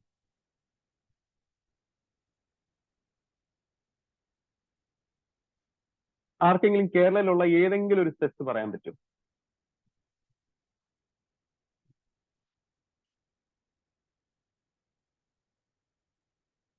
കേരളയില് ട്രിവാൻഡ്രത്ത് ടെക്നോ പാർക്ക് എന്ന് പറഞ്ഞൊരു സ്ഥലമുണ്ട്, കഴക്കൂട്ടത്ത്. അറിയോ? കഴക്കൂട്ടത്ത് കസക്കൂട്ടം. അവിടെ കുറെ നോർത്ത് ഇന്ത്യൻസ് വന്നിട്ട്, ചേട്ടാ ഈ ബസ്, ചേട്ടാ എന്നല്ല പറയുന്നത്, ഈ ബസ് കസക്കൂട്ടം ജായക എന്നൊക്കെ പറയും. യെസ്, കഴക്കൂട്ടത്ത് ടെക്നോ പാർക്ക് ഉണ്ട്. യെസ്, ടെക്നോ പാർക്ക് ഒരു സ്പെഷ്യൽ എക്കണോമിക് സോൺ ആയിട്ട് ഡിക്ലെയർ ചെയ്തിരിക്കുക. അത് ഗവൺമെന്റ് ഡിക്ലെയർ ചെയ്യുന്നത്, യഥാർത്ഥത്തിൽ സെൻട്രൽ ഗവൺമെന്റ്. സെസ് ആക്ട് തന്നെയുണ്ട്. ഓക്കെ, ആ act through central government power ഉണ്ട്. എന്ത് ചെയ്യാം? ചില ഏരിയാസിനെ സെൻട്രൽ ഗവൺമെന്റ് സെസ് എന്ന് പറഞ്ഞ് ഡിക്ലെയർ ചെയ്യാം. അങ്ങനെ ഡിക്ലെയർ ചെയ്താൽ എന്താ ബെനിഫിറ്റ് എന്നറിയോ? ആ സ്ഥലത്ത് ടാക്സുകൾ ചിലപ്പോൾ ഉണ്ടാവത്തില്ല. ചിലപ്പോൾ ടാക്സ് റേറ്റ് കുറവായിരിക്കും, അല്ലെങ്കിൽ ചിലപ്പോൾ ടാക്സ് ഹോളിഡേസ് കൊടുക്കും, അല്ലെങ്കിൽ ചിലപ്പോൾ ടാക്സ് കംപ്ലീറ്റ്ലി തന്നെ ഇല്ലാതാക്കും. അപ്പൊ അതൊരു ടാക്സ് ഫ്രീ സോൺ ആവും. ടാക്സ് ഫ്രീ സോൺ ആകുമ്പോൾ എന്താ ഗുണം? പല ബിസിനസ് സ്ഥാപനങ്ങളും ഈ ഒരു പർട്ടിക്കുലർ സ്ഥലത്ത് ബിസിനസ് ചെയ്യാൻ വേണ്ടി അവരുടെ ബിസിനസ്സുകൾ സ്ഥാപിക്കും. ഞാൻ പറഞ്ഞു മനസ്സിലായോ? ഞാൻ പറയുന്നത് മനസ്സിലായോ? ഫോർ എക്സാമ്പിൾ, ഇതാണ് ടെക്നോ പാർക്ക് ഇരിക്കുന്ന സ്ഥലം എന്ന് വിചാരിച്ചോ. ഇത് സെസ്സ. അപ്പൊ പല കമ്പനീസും എന്ത് ചെയ്യും? ഇവിടെ ബിസിനസ് സ്ഥാപിക്കാൻ നോക്കും. ഇവിടെ ബിസിനസ് സ്ഥാപിച്ച എന്താ? അവർക്ക് GST കൊടുക്കണ്ട, ഇൻകം ടാക്സ് കൊടുക്കണ്ട, ചിലപ്പോൾ ആദ്യത്തെ 10 വർഷത്തേക്ക് കൊടുക്കണ്ട. അപ്പൊ ആ പ്രോഫിറ്റ് മൊത്തം കൈ തന്നെ ഇരിക്കും. മനസ്സിലായോ? ടാക്സ് ആയിട്ടൊന്നും കൊടുക്കേണ്ട ആവശ്യമില്ല. ഞാൻ പറയുന്നത് പിടികിട്ടുന്നുണ്ടോ? Yes yes. അതിനാണ് സെസ് എന്ന് പറയുന്നത്. ഈ സെസ് ആയിട്ട് ഡിക്ലെയർ ചെയ്താൽ ഒരു സ്ഥലം എന്ത് പറ്റും? കുറെ ബിസിനസ് സ്ഥാപനങ്ങൾ വരും. കുറെ ബിസിനസ് സ്ഥാപനങ്ങൾ ബിൽഡിംഗ് ഒക്കെ കിട്ടും. ബിൽഡിംഗ് ഒക്കെ കെട്ടി ആ സ്ഥലം പെട്ടെന്ന് ഡെവലപ്പ് ആവും. റോഡ് വരും, ഭയങ്കര ഇൻഫ്രാസ്ട്രക്ചർ ഒക്കെ വരും, ഹോട്ടൽ വരും, റെസ്റ്റോറൻറ്റ്സ് വരും, ഫ്ലാറ്റുകൾ വരും, ഹോസ്പിറ്റൽസ് വരും. അങ്ങനെ പെട്ടെന്ന് ഈ കഴക്കൂട്ടം സ്ട്രിപ്പില്ലേ, ആ കഴക്കൂട്ടം സ്ട്രിപ്പ് ബൈപ്പാസ്, എയർപോർട്ടിലോട്ട് പോകുന്ന ബൈപ്പാസ്, ലുലു മോള്, യെസ്, ആ ഫുൾ സ്ട്രിപ്പ് പെട്ടെന്ന് അങ്ങ് ഡെവലപ്പായി. എന്തുകൊണ്ടാ? പല ബിസിനസ് സ്ഥാപനങ്ങൾ അവിടെ വന്ന് ബിസിനസ് സ്ഥാപിച്ചുകൊണ്ട്. എല്ലാവർക്കും പറഞ്ഞു മനസ്സിലായോ? അപ്പൊ ഗവൺമെന്റ് ഒരു പർട്ടിക്കുലർ ഏരിയനെ പെട്ടെന്ന് ഡെവലപ്പ് ചെയ്യാൻ ഇങ്ങനത്തെ ചില ടെക്നിക്സ് ഉപയോഗിക്കും. സെസ് ആയിട്ട് അത് ഡിക്ലെയർ ചെയ്യും. യെസ്, അവിടെ ഇൻഫ്രാസ്ട്രക്ചർ വർക്കുകളൊക്കെ ഭയങ്കര പെട്ടെന്ന് ഗവൺമെന്റ് ചെയ്ത് അതങ്ങ് ഡെവലപ്പ് ചെയ്യും. പല കമ്പനികളും വന്ന് അവരുടെ ഇൻഫ്രാസ്ട്രക്ചർ അവർ ഡെവലപ്പ് ചെയ്യും. അങ്ങനെ കുറെ ആൾക്കാരും, കുറെ സ്കൂളുകളും, കുറെ ഹോസ്പിറ്റൽസും, കുറെ ഫ്ലാറ്റുകളും, കുറെ ഹോട്ടൽസും, കുറെ റെസ്റ്റോറൻറ്റ്സും ഒക്കെ വന്ന് അതൊരു ബൂമിങ് ഏരിയ ആവും. മോളുകളും ഒക്കെ വന്ന് അതൊരു ബൂമിങ് ഏരിയ ആവും. ഞാൻ പറഞ്ഞു മനസ്സിലായോ? എല്ലാവർക്കും പറഞ്ഞു കിട്ടിയോ? യെസ്. സെസിന്റെ അകത്ത് വരുന്ന ഒരു ചെറിയൊരു സ്ഥലമാണ്, സെസിന്റെ അകത്ത് വരുന്ന ഒരു ചെറിയൊരു സ്ഥലമാണ് IFSC. അപ്പൊ IFSC എന്ന് പറയുന്നത് സെസിന്റെ അകത്ത് വരുന്ന ഒരു സ്ഥലമാണ്. ഈ IFSCയുടെ പ്രത്യേകത എന്താ? ഈ IFSC എന്ന് പറയുന്ന സ്ഥലത്ത് എല്ലാ ബിസിനസ് സ്ഥാപനങ്ങൾക്കും ബിസിനസ് ചെയ്യാൻ പറ്റത്തില്ല. ഫിനാൻഷ്യൽ മേഖലയിൽ ബിസിനസ് ചെയ്യുന്ന സ്ഥാപനങ്ങൾക്ക് മാത്രമേ ആ സ്ഥലത്ത് ബിസിനസ് ചെയ്യാൻ പറ്റൂ. ഞാൻ പറയുന്ന പിടികിട്ടുന്നുണ്ടോ?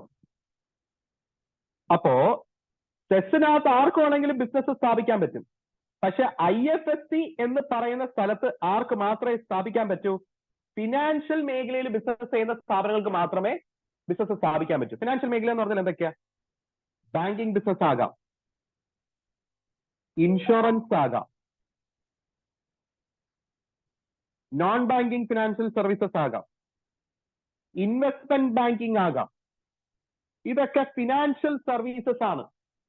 അപ്പൊ ഇതുപോലത്തുള്ള സ്ഥാപനങ്ങൾക്ക് മാത്രമേ ഈ IFSC എന്ന് പറയുന്ന സെസിന്റെ അകത്തുള്ള സ്ഥലത്ത് പ്രവേശനമുള്ളൂ ബിസിനസ് സ്ഥാപിക്കാൻ. മനസ്സിലായോ? എന്നാൽ ഒരു സെസിന്റെ അകത്ത്, IFSCന്റെ അകത്ത് രജിസ്റ്റേർഡ് ഓഫീസ് ഇട്ട് സ്റ്റാർട്ട് ചെയ്യുന്ന കമ്പനികളെയാണ് IFSC കമ്പനി എന്ന് വിളിക്കുന്നത്. എല്ലാവർക്കും പറഞ്ഞു പിടികിട്ടിയോ? അപ്പൊ ഒരു IFSC കമ്പനി ആണെങ്കിലേ അവരുടെ രജിസ്റ്റേർഡ് ഓഫീസ് ഉറപ്പായിട്ട് ആ സെസിന്റെ അകത്ത് ഒരു IFSCയിലായിരിക്കും. വെളിയിൽ വെക്കാൻ പറ്റില്ല അവർക്ക്. കാര്യം അതൊരു IFSC കമ്പനിയാണ്. മനസ്സിലായോ? മനസ്സിലായോ? യെസ്, 100% മനസ്സിലായോ? യെസ്. ഞാനൊരു ചെറിയൊരു കാര്യം കാണിച്ചത് നിങ്ങളുടെ ടെക്സ്റ്റ് ബുക്കിലുള്ളത് തന്നെയാണ്. ഇന്ത്യയില് ഗുജറാത്തിലാണ് ഒരു IFSC ഇരിക്കുന്നത്. അതിനെ വിളിക്കുന്നത് ഗിഫ്റ്റ് എന്നാണ്. Gujarat international finance tech city, gift. ലോകത്ത് പല സ്ഥലത്തും IFSCs ഉണ്ട്. അയർലൻഡിലുണ്ട്, ലണ്ടനിലുണ്ട്, ദുബായിലുണ്ട്, സിംഗപ്പൂരിലുണ്ട്, ഇന്ത്യയിലുണ്ട്. 5 സ്ഥലങ്ങളിൽ IFSCs ഉണ്ട്. ഈ IFSCന്റെ പ്രത്യേകത എന്താണെന്നറിയോ? അവര് ഫോർ എക്സാമ്പിൾ ഗിഫ്റ്റ് ഇല്ലേ, Gujarat international finance tech city, അവിടെ പ്രവർത്തിക്കുന്ന ബാങ്കുകളുടെ കസ്റ്റമേഴ്സ് എന്ന് പറയുന്നത് ഇന്ത്യൻ കസ്റ്റമേഴ്സ് അല്ല, ഫോറിൻ കസ്റ്റമേഴ്സാണ്. ഇൻഷുറൻസ് ഒക്കെ ഫോറിൻ കസ്റ്റമേഴ്സാണ്. അതുകൊണ്ടാണ് അതിനെ ഇന്റർനാഷണൽ എന്ന് വിളിക്കുന്നത്. ഡൊമസ്റ്റിക് കസ്റ്റമേഴ്സ് അല്ല അവർക്ക്. അവരുടെ ക്ലയന്റ് എന്ന് പറയുന്നത് ഫോറിനേഴ്സാണ്. മനസ്സിലായോ? നിങ്ങൾ GSTയിലൊക്കെ പഠിച്ചിട്ടുണ്ട്. ഈ സെസ് എന്ന് പറയുന്നത് എന്ത് പോലെയാ? ഇന്ത്യക്ക് പുറത്തുള്ള ഒരു സ്ഥലം പോലെ. ഡൊമസ്റ്റിക് ടാരിഫ് ഏരിയ അല്ല അത്. It is as if it is outside India. നിങ്ങൾ അങ്ങനെ പഠിച്ചിട്ടുണ്ടാവും GST-യിൽ. യെസ്, അതൊരു ഡീമിംഗ് പ്രൊവിഷനാണ്. സെസ് എന്ന് പറയുന്നത് is like outside India. Any services provided to SEZ is like export എന്നൊക്കെ പറഞ്ഞ് നിങ്ങൾ പഠിച്ചിട്ടുണ്ടാവും. ഇല്ലേ? പഠിച്ചിട്ടില്ലെങ്കിൽ കുഴപ്പമില്ല. ശരി, എല്ലാവർക്കും ഞാൻ പറഞ്ഞ പിടി കിട്ടിയോ? യെസ്. അപ്പൊ ഇന്ത്യയിൽ എവിടെയാണ് ഒരു IFSC സെന്റർ വരുന്നത്? ഗുജറാത്തില് ഒരു സെസ്സില് ഗിഫ്റ്റ് എന്ന് പറഞ്ഞ IFSC സെന്റർ. മനസ്സിലായോ? യെസ്. ഈ IFSC കമ്പനിയില്ലേ, IFSC കമ്പനി, അതൊരു പ്രൈവറ്റ് IFSC കമ്പനി ആകാം, അതൊരു പബ്ലിക് IFSC കമ്പനി ആകാം. അപ്പൊ പ്രൈവറ്റും പബ്ലിക്കും ഉണ്ട് ഇവർക്ക് കേട്ടോ. മനസ്സിലായോ? യെസ്. പിന്നെ ഇതൊരു കമ്പനി ലിമിറ്റഡ് ബൈ ഷെയർസ് തന്നെ ആവണം. നിധി കമ്പനിയും കമ്പനി ലിമിറ്റഡ് ബൈ ഷെയർസ് തന്നെ ആകണം. അങ്ങനെയൊക്കെയുള്ള ചില നിർബന്ധങ്ങളുണ്ട്, ഞാൻ കാണിച്ചു തരാം. ഞാൻ ഇൻകോർപ്പറേഷൻ എന്ന് പറഞ്ഞ ചാപ്റ്റർ എടുക്കുകയാണേ. ഇൻകോർപ്പറേഷൻ എന്ന് പറഞ്ഞ ചാപ്റ്ററിൽ സെക്ഷൻ 12 ഉണ്ട് കിടക്കുന്നേ എന്ന് ഞാനൊന്ന് എടുക്കട്ടെ. സെക്ഷൻ 12 എന്താന്ന് നോക്കണേ നിങ്ങൾ. രജിസ്റ്റേർഡ് ഓഫീസർ, ഇത് കണ്ടോ? Section 12 registered office. ആ രജിസ്റ്റേർഡ് ഓഫീസിന്റെ പോർഷനകത്ത് എടുത്തു പറയുന്നു, ഒരു IFSC കമ്പനി ആണെങ്കിൽ അതിന്റെ രജിസ്റ്റേർഡ് ഓഫീസ് എവിടെ തന്നെ ആയിരിക്കണം? ഒരു IFSC സെന്ററിൽ തന്നെ ആയിരിക്കണം. നോക്കട്ടെ എവിടെയാണ്.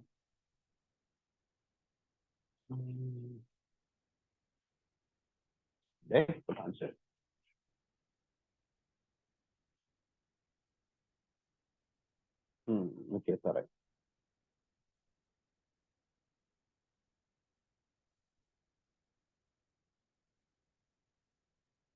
ഓക്കെ, ഇല്ല സാർ ആയിട്ടില്ല.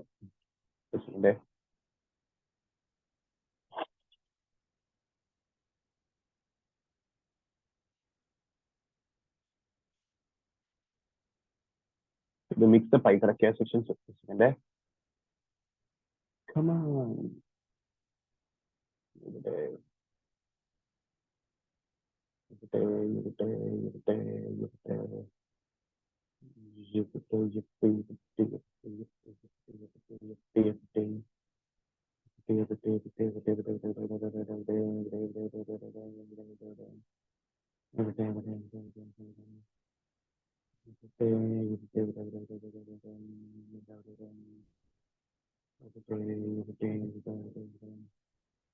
ഓക്കെ, വേറെ എവിടെയാണ്? സോറി ഗൈസ്, വീണ്ടും താഴെ പോകാം. ഒരു സെക്കൻഡ്. പുതിയ ടെക്സ്റ്റ് ബുക്ക് ആയതുകൊണ്ടേ I am not exactly sure where each. Okay, കിട്ടി. ഇത് കാണിച്ചു തരാം. ഓക്കെ, കിട്ടിയില്ല. കിട്ടി.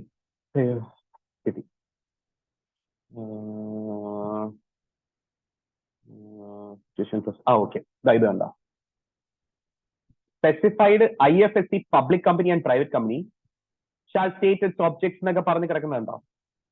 Do financial service activities as permitted under special economic zones act 2005 read with set rules എന്നൊക്കെ പറഞ്ഞ് കിടക്കുന്നുണ്ടോ?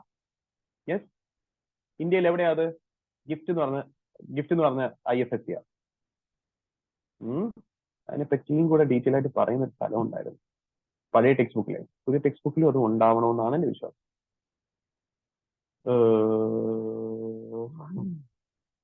ഇന്ത്യയുടെ ടെക്സ്റ്റ് ബുക്കിൽ കുറെ അഡീഷൻസ് ഉണ്ട് കേട്ടോ, കുറെ അഡീഷൻസ് ഉണ്ട്.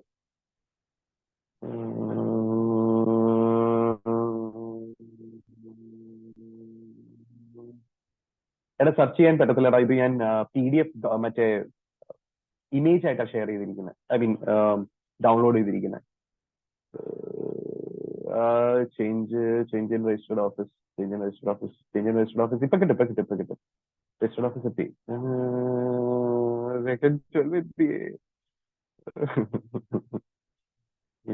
സെക്ഷൻ 12 ഉണ്ട് കേട്ടോ, എവിടെയാണ്ടാ? ഞാൻ എന്തെങ്കിലും കണ്ടുപിടിച്ച് വരാം കേട്ടോ.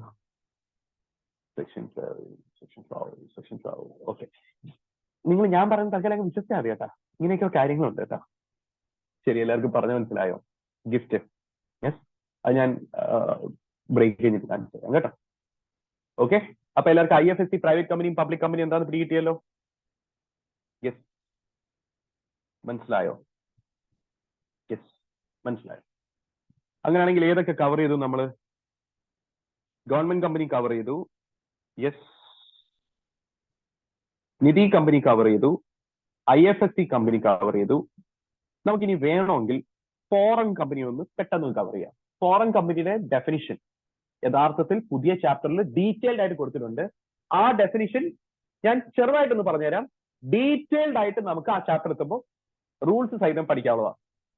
ഓക്കെ, അതൊരു ഇമ്പോർട്ടന്റ് ആയിട്ടുള്ള ഡെഫിനിഷനാണ്. കാര്യം നിങ്ങൾക്ക് ക്വസ്റ്റ്യൻ വരാം, identify whether this particular type of company is a foreign company or not. Okay, so foreign company.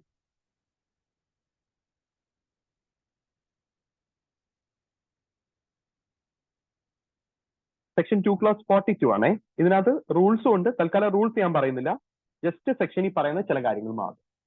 Foreign company എന്താന്ന് വെച്ചാല് it is A company or body corporate. ഈ ബോഡി കോർപ്പറേറ്റ് എന്താണെന്ന് അറിയാലോ, ആർട്ടിഫിഷ്യൽ പേഴ്സൺ. അപ്പൊ company മാത്രമാകുന്ന artificial person അല്ല, വേണമെങ്കിൽ ഒരു LLP ആകാം, foreign LLP. Okay, it is A company or body corporate registered or incorporated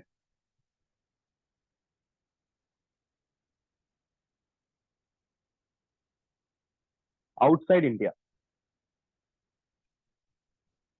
having a place of business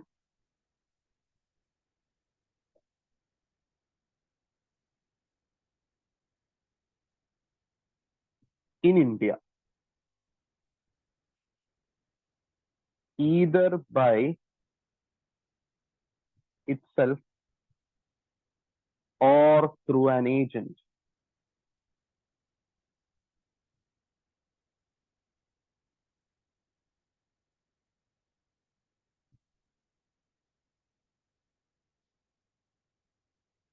Or through an agent,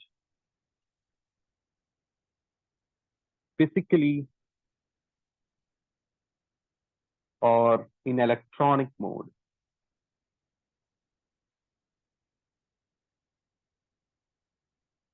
And conduct any business activity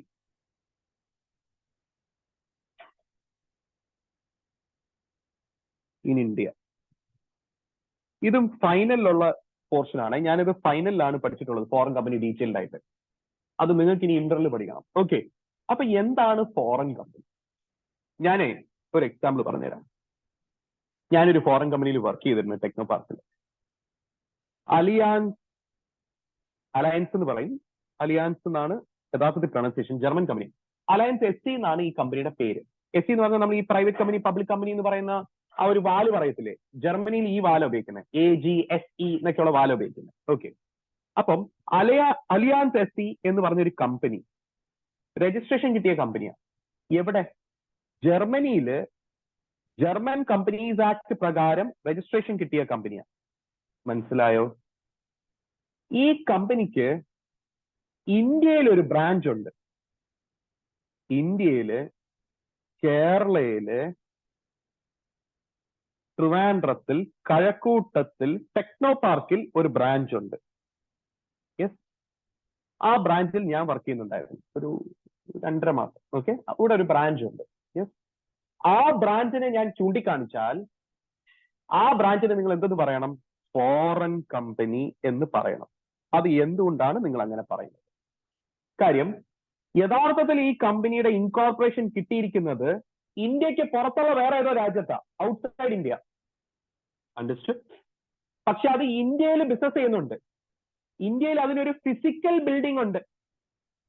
അപ്പൊ അത് physically എന്ത് ചെയ്യുന്നുണ്ട്? Business ചെയ്യുന്നുണ്ട് ഇന്ത്യയിൽ. ചിലപ്പോൾ ഇലക്ട്രോണിക്കലിയും ചെയ്യാം. ഇലക്ട്രോണിക്കലി എങ്ങനെ? ഫോർ എക്സാമ്പിൾ, eBay എന്ന് പറയുന്ന കമ്പനി കേട്ടിട്ടുണ്ടോ? eBay ഈ ഫ്ലിപ്കാർട്ട് ഒക്കെ പോലെ, ആമസോൺ ഒക്കെ പോലെയുള്ള ഒരു കമ്പനിയാണ് eBay. eBay രജിസ്റ്റർ ചെയ്തിരിക്കുന്നത് അമേരിക്കയിലാണ്, eBay ഇൻകോർപ്പറേറ്റഡ് എന്ന. അത് ഇന്ത്യയിൽ ബിസിനസ് ചെയ്യുന്നുണ്ട്. എങ്ങനെയാണെന്നറിയോ? അതിന്റെ വെബ്സൈറ്റ് നമുക്ക് ആക്സസ് ചെയ്ത് അവരുമായിട്ട് നമുക്ക് ട്രേഡ് ഒക്കെ ചെയ്യാം, നമുക്ക് അവരുടെ സാധനങ്ങളൊക്കെ മേടിക്കാം. അപ്പൊ അവർക്ക് എന്ത് പ്രസൻസ് ഇല്ല? ഇന്ത്യയിൽ ഫിസിക്കൽ പ്രസൻസ് ഇല്ല, പക്ഷെ എന്ത് പ്രസൻസ് ഉണ്ട്? ഇലക്ട്രോണിക് പ്രസൻസ് ഉണ്ട്. ഒരു B2C കസ്റ്റമർ മോഡലാണ്, അതായത് ബിസിനസ് ടു കസ്റ്റമർ മോഡലാണ്, B2B അല്ല, B2C ആ. അണ്ടർസ്റ്റുഡ്? അപ്പൊ eBayയും എന്താ? അവരും ഒരു ഫോറിൻ കമ്പനിയാണ് ഇന്ത്യയിൽ. Because it is A company or body corporate incorporated and registered outside India and it is doing business in India. ഒന്നെങ്കിൽ ഫിസിക്കലി അല്ലെങ്കിൽ ഇലക്ട്രോണിക്കലി. ഒന്നെങ്കിൽ അവർ നേരിട്ട് ചെയ്യുന്നു, അല്ലെങ്കിൽ ത്രൂ ആൻ ഏജന്റ്. അപ്പൊ ഒരു ഏജന്റിനെ വെച്ചുകൊണ്ട് ചെയ്യാം. ഫോർ എക്സാമ്പിൾ, ഈ എയർലൈൻസ് കമ്പനീസ് അല്ലേ, അവരുടെ ബുക്കിംഗ് ഓഫീസുകൾ ഇവിടെ ഉണ്ടാവും. ആ ബുക്കിംഗ് ഓഫീസുകൾ ഒരു ഏജന്റാ ചെയ്യുന്നത്. എന്നാൽ ആ ഏജന്റ് ചെയ്യുന്നത് ആ കമ്പനി ചെയ്യുന്നതിന് തുല്യമായിട്ടാണ്. ട്രിവാൻഡ്രം ഇന്റർനാഷണൽ എയർപോർട്ടിൽ പല ഫോറിൻ എയർലൈൻസിന്റെ ബുക്കിംഗ് ഏജന്റ്സ് ഉണ്ട്. എന്നാൽ ആ ബുക്കിംഗ് ഏജന്റിന്റെ ഓഫീസ് ഫോറിൻ കമ്പനി പോലെ കൺസിഡർ ചെയ്യും. അതൊരു ഏജന്റ് ത്രൂ ആ ചെയ്യുന്നത്. ഏജന്റ് ത്രൂ ചെയ്താലും നിങ്ങൾ എന്താ ഫോറിൻ കമ്പനി. നിങ്ങൾക്ക് സ്വയം ബിസിനസ് ചെയ്യാം ഇന്ത്യയിൽ, അല്ലെങ്കിൽ ഏജന്റ് ത്രൂ ബിസിനസ് ചെയ്യാം. നിങ്ങൾക്ക് ഫിസിക്കലിയും ബിസിനസ് ചെയ്യാം, ഇലക്ട്രോണിക് മോഡിലും ചെയ്യാം. നിങ്ങൾ എന്താവും ബിസിനസ് ചെയ്താൽ ഇന്ത്യയിൽ? നിങ്ങൾ ഫോറിൻ കമ്പനി ആവും. നിങ്ങൾ എങ്ങനത്തെ കമ്പനിയാ? Incorporated outside India and having a place of business in India. എങ്ങനെ?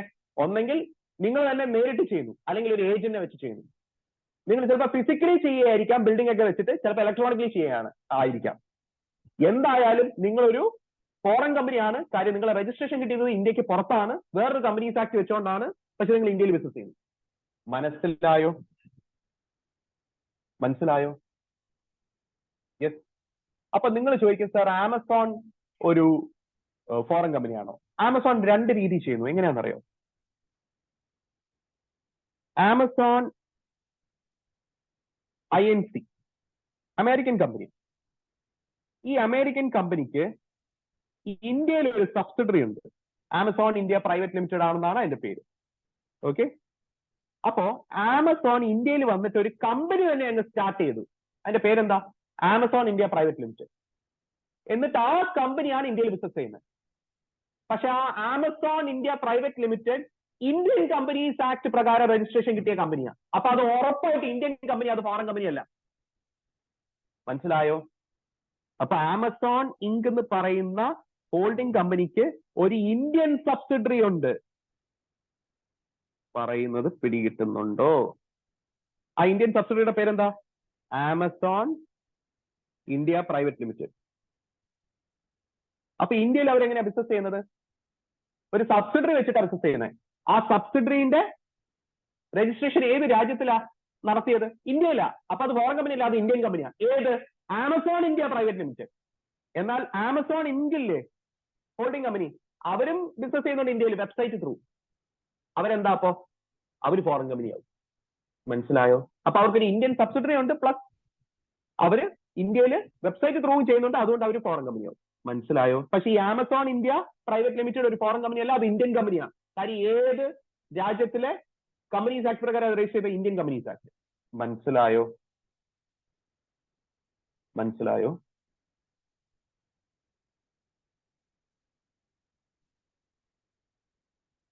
മനസ്സിലായെങ്കിൽ ദ ഫോറിൻ കമ്പനിയുടെ ആ പുതിയ ചാപ്റ്റർ ഞാൻ അങ്ങ് എടുക്കുകയാണ്. Chapter 11, companies incorporated outside India.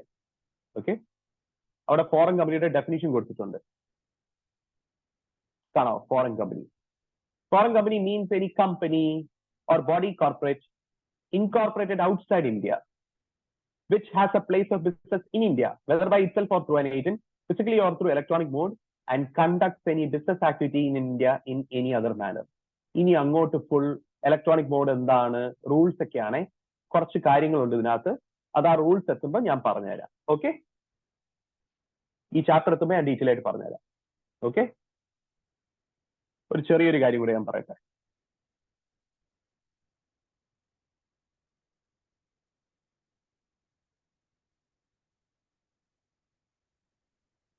നിങ്ങൾക്ക് ഹിന്ദുസ്ഥാൻ യൂണിലിവർ ലിമിറ്റഡ് എന്ന് പറയുന്ന കമ്പനി അറിയോ? നിങ്ങൾ കേട്ടിട്ടുണ്ടാവും. ഹിന്ദുസ്ഥാൻ യൂണിലിവർ ലിമിറ്റഡ് കേട്ടിട്ടുണ്ടോ? ഹിന്ദുസ്ഥാൻ HUL എന്ന് പറഞ്ഞ് കേട്ടിട്ടുണ്ടോ? നിങ്ങൾ HULന്റെ കുറെ പ്രൊഡക്ട്സ് ഉപയോഗിക്കുന്നവരാ. ഞാൻ കാണിച്ചു തരാം.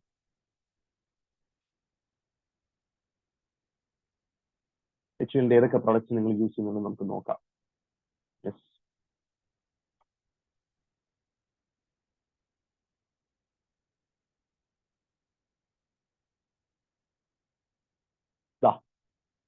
ചിലവർ ആക്സ് ഉപയോഗിക്കുന്നുണ്ടാവും. ഞാൻ ട്രെസമയുടെ ഷാംപൂ ഉപയോഗിക്കുന്നുണ്ട്, പിന്നെ ഡവ് സോപ്പ് ഉപയോഗിക്കുന്നുണ്ട്, ലക്സ്, വാക്സിലിൻ ഉപയോഗിക്കുന്നവരുണ്ടാവും, Lifebuoy, Rexona, Pepsodent, Pond's, Fair and Lovely, Close Up, Toni and Guy hair cut ചെയ്യാൻ, യെസ്. പിന്നെ പിയേഴ്സിന്റെ സോപ്പ്, യെസ്. പിന്നെ Red Label, yes. Horlicks. Horlicks കുടിച്ചോണ്ടിരിക്കുകയാണ് സേവ. വലിയ കുട്ടിയായില്ലേ? യെസ്. Vim, yes. പിന്നെ റിന്ന്, ഇതൊക്കെ നമ്മൾ ഉപയോഗിക്കുന്ന ബ്രൂ, യെസ്.